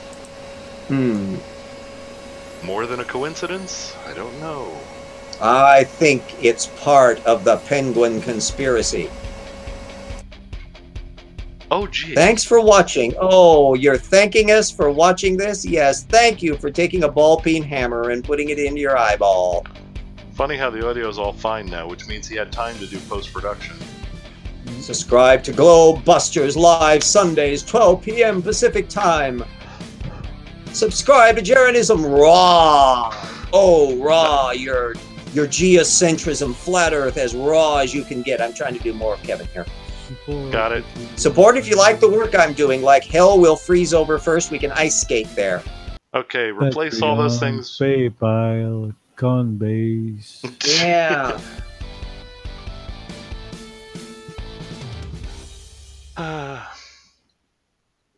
Okay. Oh my heavens, heavens, heavens! That was. Isn't he a testament to what the limits He is the same species as Leonardo da Vinci. Isn't that amazing? That is actually unimaginable. That is unimaginable. Was there some branch? Was there It is some an branch? astonishing phenomenon. It shows the variability that can occur in just strings of DNA that simultaneously Leonardo da Vinci and Jeranism can occur in a natural branching lineage. It's really sobering. Yeah, but I have the feeling that he wasn't the author of that segment. Perhaps not, but is anybody absolutely certain that Jeranism is not a CGI simulation? Oh, I'm sure he's a real flesh and blood. Or is he actually a frog suspended in a magnetic field? Nope. All right. Here, maybe this will help us forget. There you go. There, pretty mountains, pretty pots of gold, happy unicorns. Okay. Happy unicorn. Did you hear that? Did you hear that? Did you hear what the audio level was for that? This is what I had to do to the mixer panel to get it to where the to compensate for Jeranism. So Jeranism's he was running his audio mixer on a roller coaster apparently and couldn't quite get a standard bit. Yeah, this is how far I had to jack to drop it so as not to kill anyone. This is what it normally sounds like. This is what we had to do to Jeranism's audio so as not to actually harm anyone. All right. That's you know, that's I'm out of words. That's it. That's all. There can't be any more. Just no. Well, we screwed up 3 hours flat on that little puppy. That we did, and I can think of no good way we can get those hours back.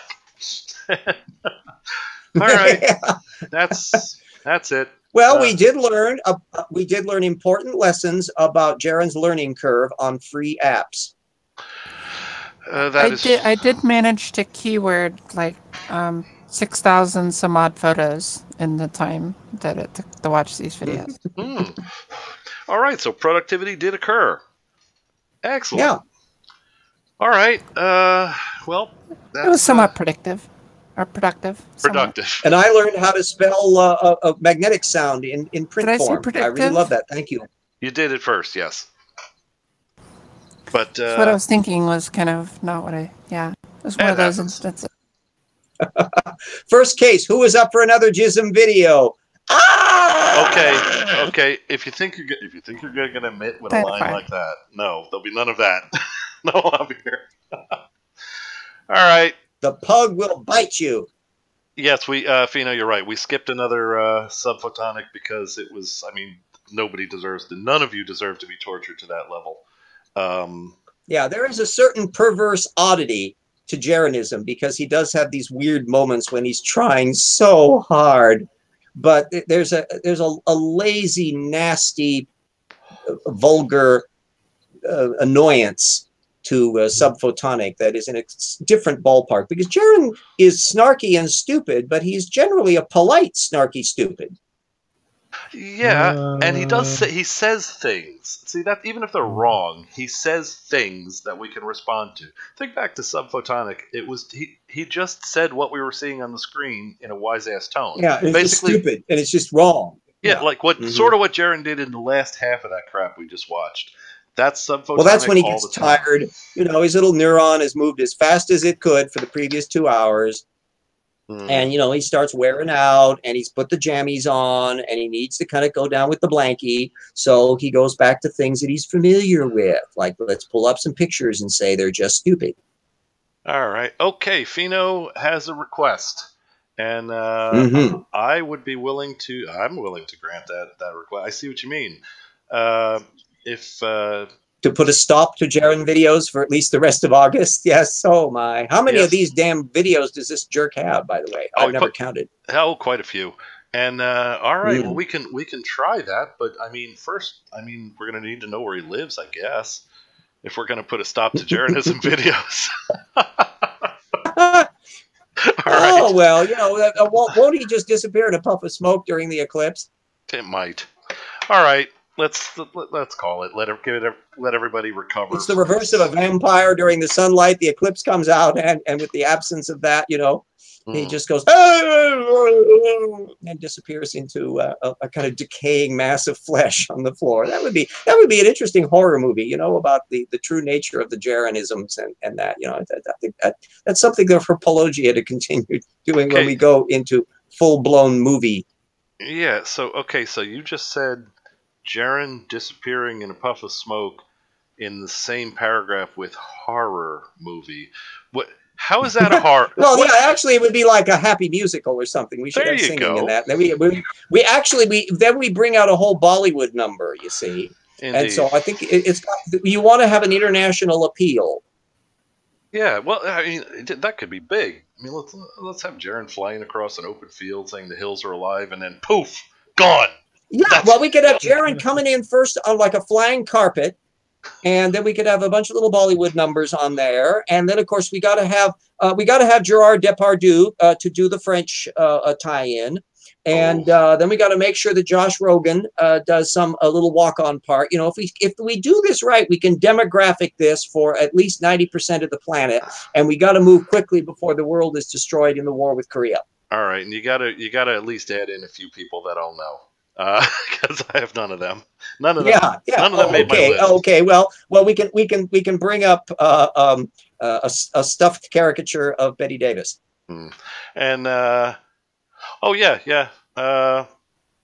Fino's right. At least Antonio has a bowl, and he makes stuff. He builds stuff. Remember, he gets spheres and pokes sticks into them and things. So he's good. Yeah, it was the Olympic. Well, yes, we could actually have an Olympic event in our Bollywood Sound of Music, where we actually see Jaren doing the push me pull you thing with the stick to the sun, and you can see him straining, and then somebody is whispering in his ears, "It's 1.5 billion tons, you idiot."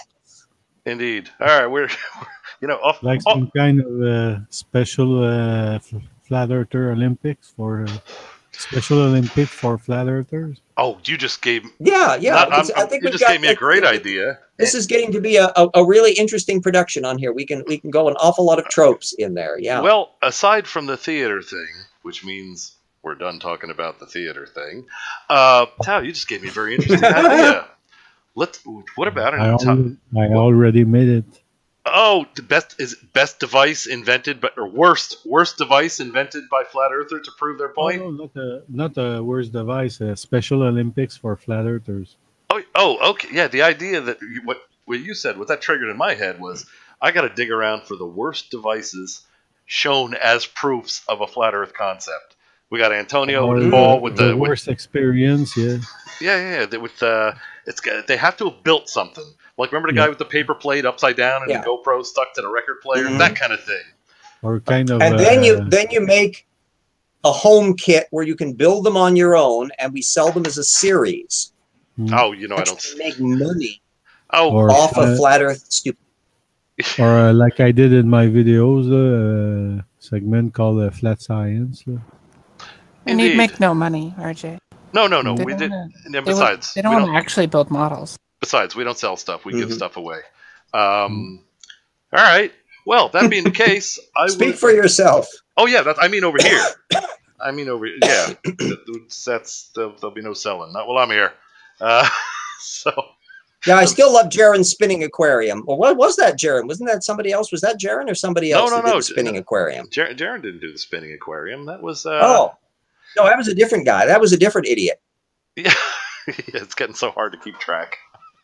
We had the. I know. I think he had a different style, but it was daring and ingenious, to have the blue toilet bowl water and the thing, and it was spinning around on the little record player thingy, and it was really quite visual. So it had a certain interesting piquant charm. Yeah, that was Antonio, and I'm gonna have to look back to see.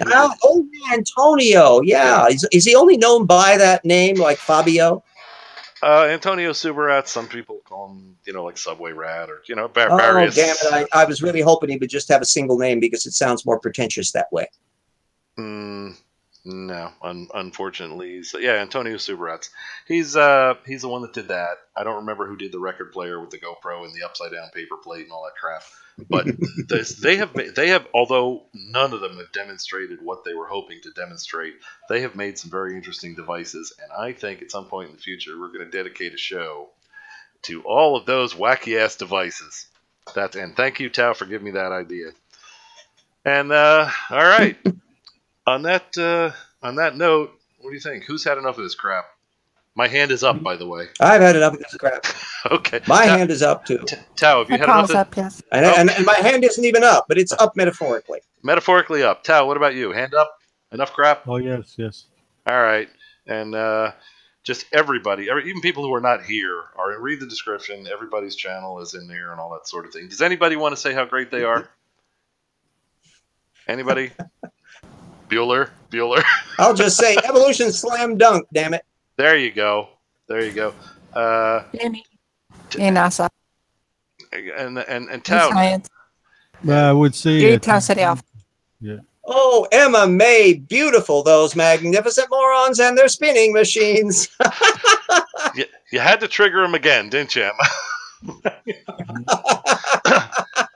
Okay. Oh, hey, look. Sub is awesome. I mean, we knew that, but he's telling us. Cool. All right. Yeah. All right. And very good. Where else could you have the opportunity to see people like Jaron over hours? Indeed. As if it's not enough torture. Just watch us slowing down their videos. We're really being mean. All right.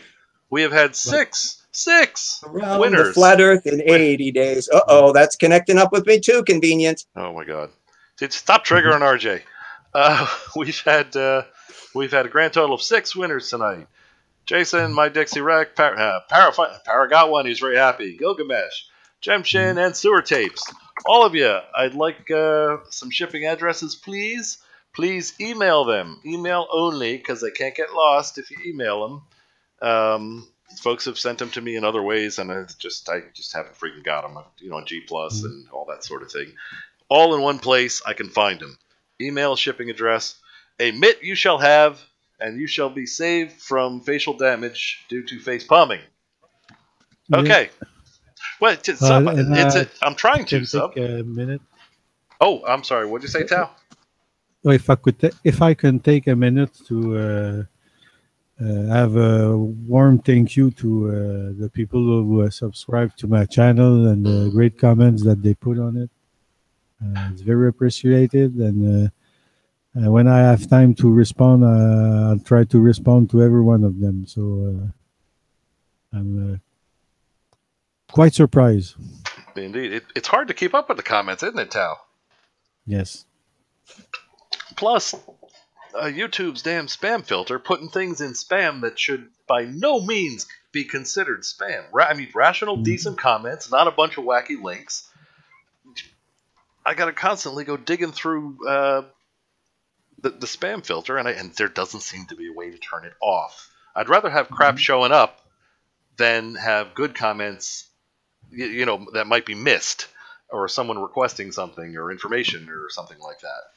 But and as for your folks who subscribe to you, shouldn't that be everybody? Everybody. If you're not, you should be doing that.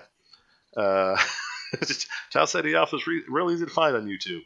Just look for Tao Ceti Alpha. I was seriously, I was surprised. When I started coming to your hangouts, I was only 85 subscribers. Mm-hmm. Now I'm over 620. So. Oh, it's quality work. We all watch your stuff. It's quality work. That's what does it. Yeah, I know, but I just want to say thank you, and because every time I did one, I had the thing in my head telling me, it's probably the last one you did, and every time I always have great comments, and it's pumped me up to spare more time on this. Well, very do good. Another one for people who love that. So that will be my longest shameless plug ever. Hey, that was hardly shameless. You're thanking people. That's to your credit. Nice work. Yeah. Well, in a fearful world, we do get some laughs out of this stupid show. That we do. That we do. And RJ, I must say, we staged. Hopefully, folks have seen it. RJ did a debate with a creationist, Dr. Huffman, who's a very good fellow. And unfortunately, we had to cut it in half because unexpected events at the end of the show. Dr. Huffman's daughter needed to be attended to because go to sleep. Yeah, so he had and it's understandable. We weren't going to, we had no objection. That's certainly more important. And the only part of the debate we got through was the first part, which was the formatted. The formatted part was just supposed to be so people get used to the two participants get used to each other, and each other's thinking and that sort of thing. And we were supposed to move on to the Q&A part. First Q&A where RJ and Mark would ask each other questions, and then audience questions. We never got to that part 2 because of that, but it's coming. And RJ, I just wanted to say that was a great job during that debate. I think you said that was your first debate of this sort on YouTube. Is that correct? Technically, yes, because I had done one debate with a law professor on Grease v. Galloway at a Seattle University. Literally, that was my very first debate. You can see the video link to it at my website. And I did quite well on that one. But I'd always wanted to debate a creationist, and so that was actually the first time. And the real stuff. Well, like I said, I'll be in communication with Dr. Huffman, and hopefully he's an anesthesiologist, and apparently he's in great demand. That's why it was scheduling it took so long to actually schedule. But I'm pretty sure we can get time for part 2, and I'm guessing you'd like to be able to do that because the two of you were trying to the two of you were trying to wedge in questions during the formatted part, and had I known we were going to get cut off. And really, it would have been a matter that it would have been fun to be able to ping the thing back and forth. Nim, I was delighted that he said he liked the deer in the headlight look.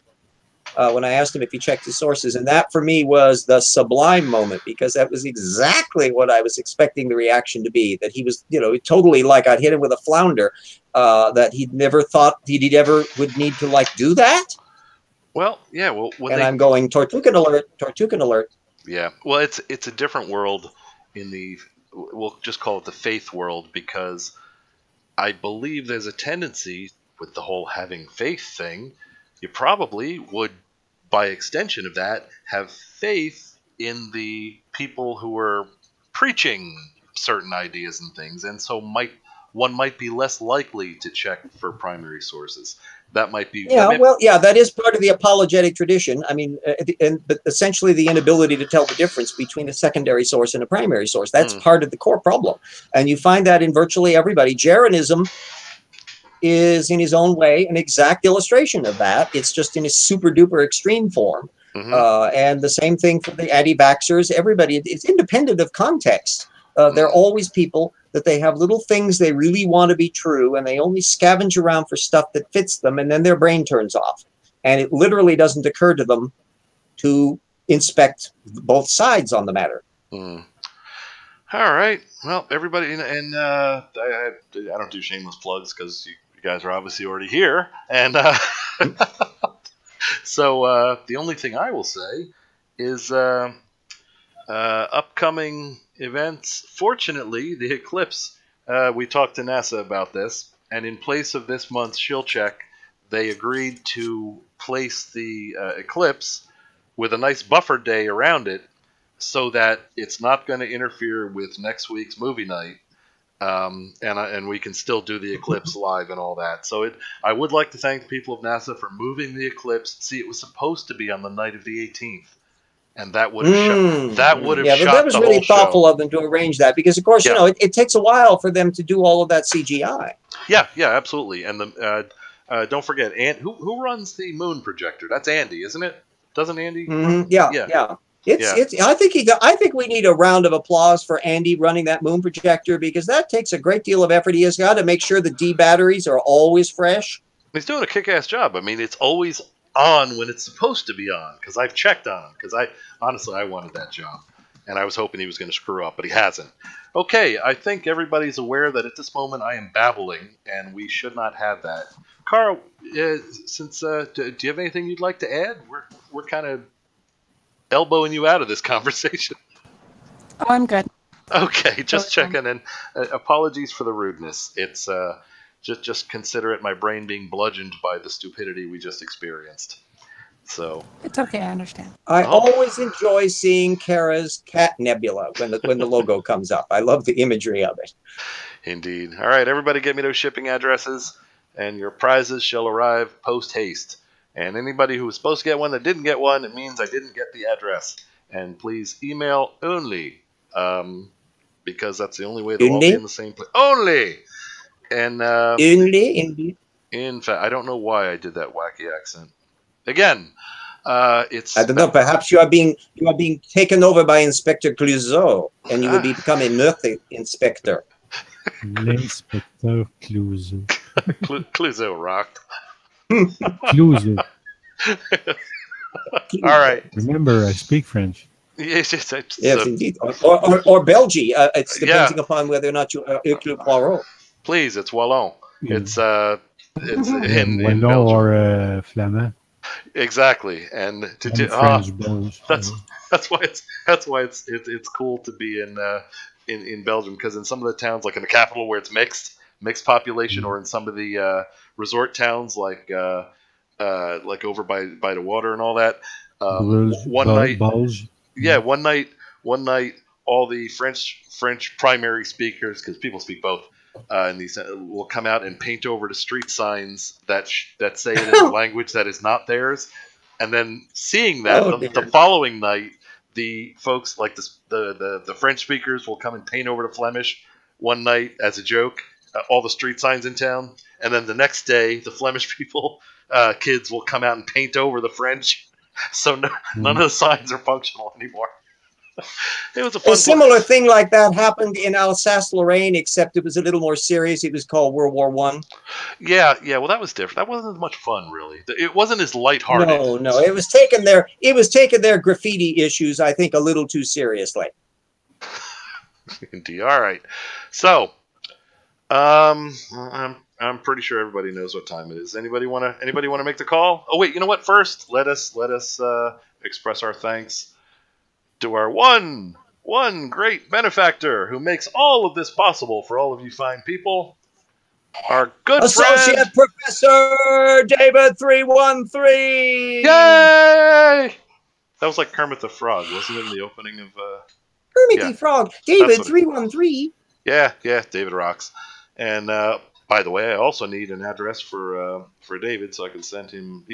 By being a patron, he gets. Bring up the pug. Yeah, bring up the pug. Patrons get every prize. So there you go. Here comes the pug. Pug's coming. Good night, all. Thanks for coming. You guys rock, all of you.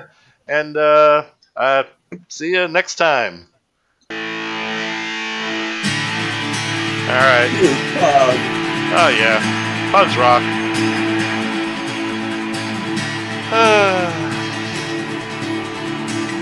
Sorry about that subphotonic thing, guys. What a jerk. I'm just not fond of him. I'm not a fan. No, he was less boring than well.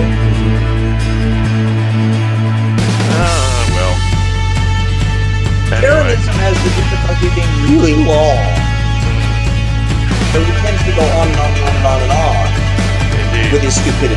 There's a shortness to photonic, but he's nasty and snarky, so it's a kind of a condensed distilled bile as opposed to an attenuated diuretic bile. Indeed. Alright, night all. Yeah, Emma, you're right. And crypto, shipping address. Let's see. When the moon hits your eye like a big pizza pie, it's a flat earth.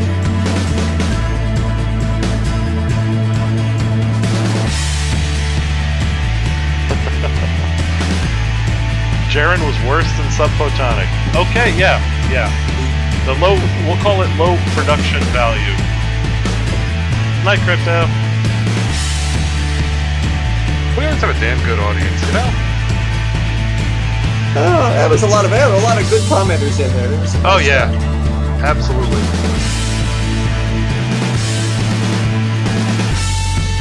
All the Kevin tradition as much as I could. You did well. And you resisted the urge to break into musicals. It was admirable. You tried your best. Spokenoma, the RJ musical, according to Pino. Yeah. All right. Sub wants a Hollow Earth video. Let me make note of that. Oh yeah, we haven't got any Hollow Earth stuff. Are there Hollow Earth videos? I imagine there must be, because every idiot on Earth with something on YouTube. Duly noted, Sub. Duly nerded. Yes, shall be. As your request. Duly noted. All right. You know there were documentaries done about the Pellucidar stories by Edgar Rice Burroughs, so we know it must be true. Of course. Good night, all. Thanks for coming. See you next time. Everybody wave to the pug.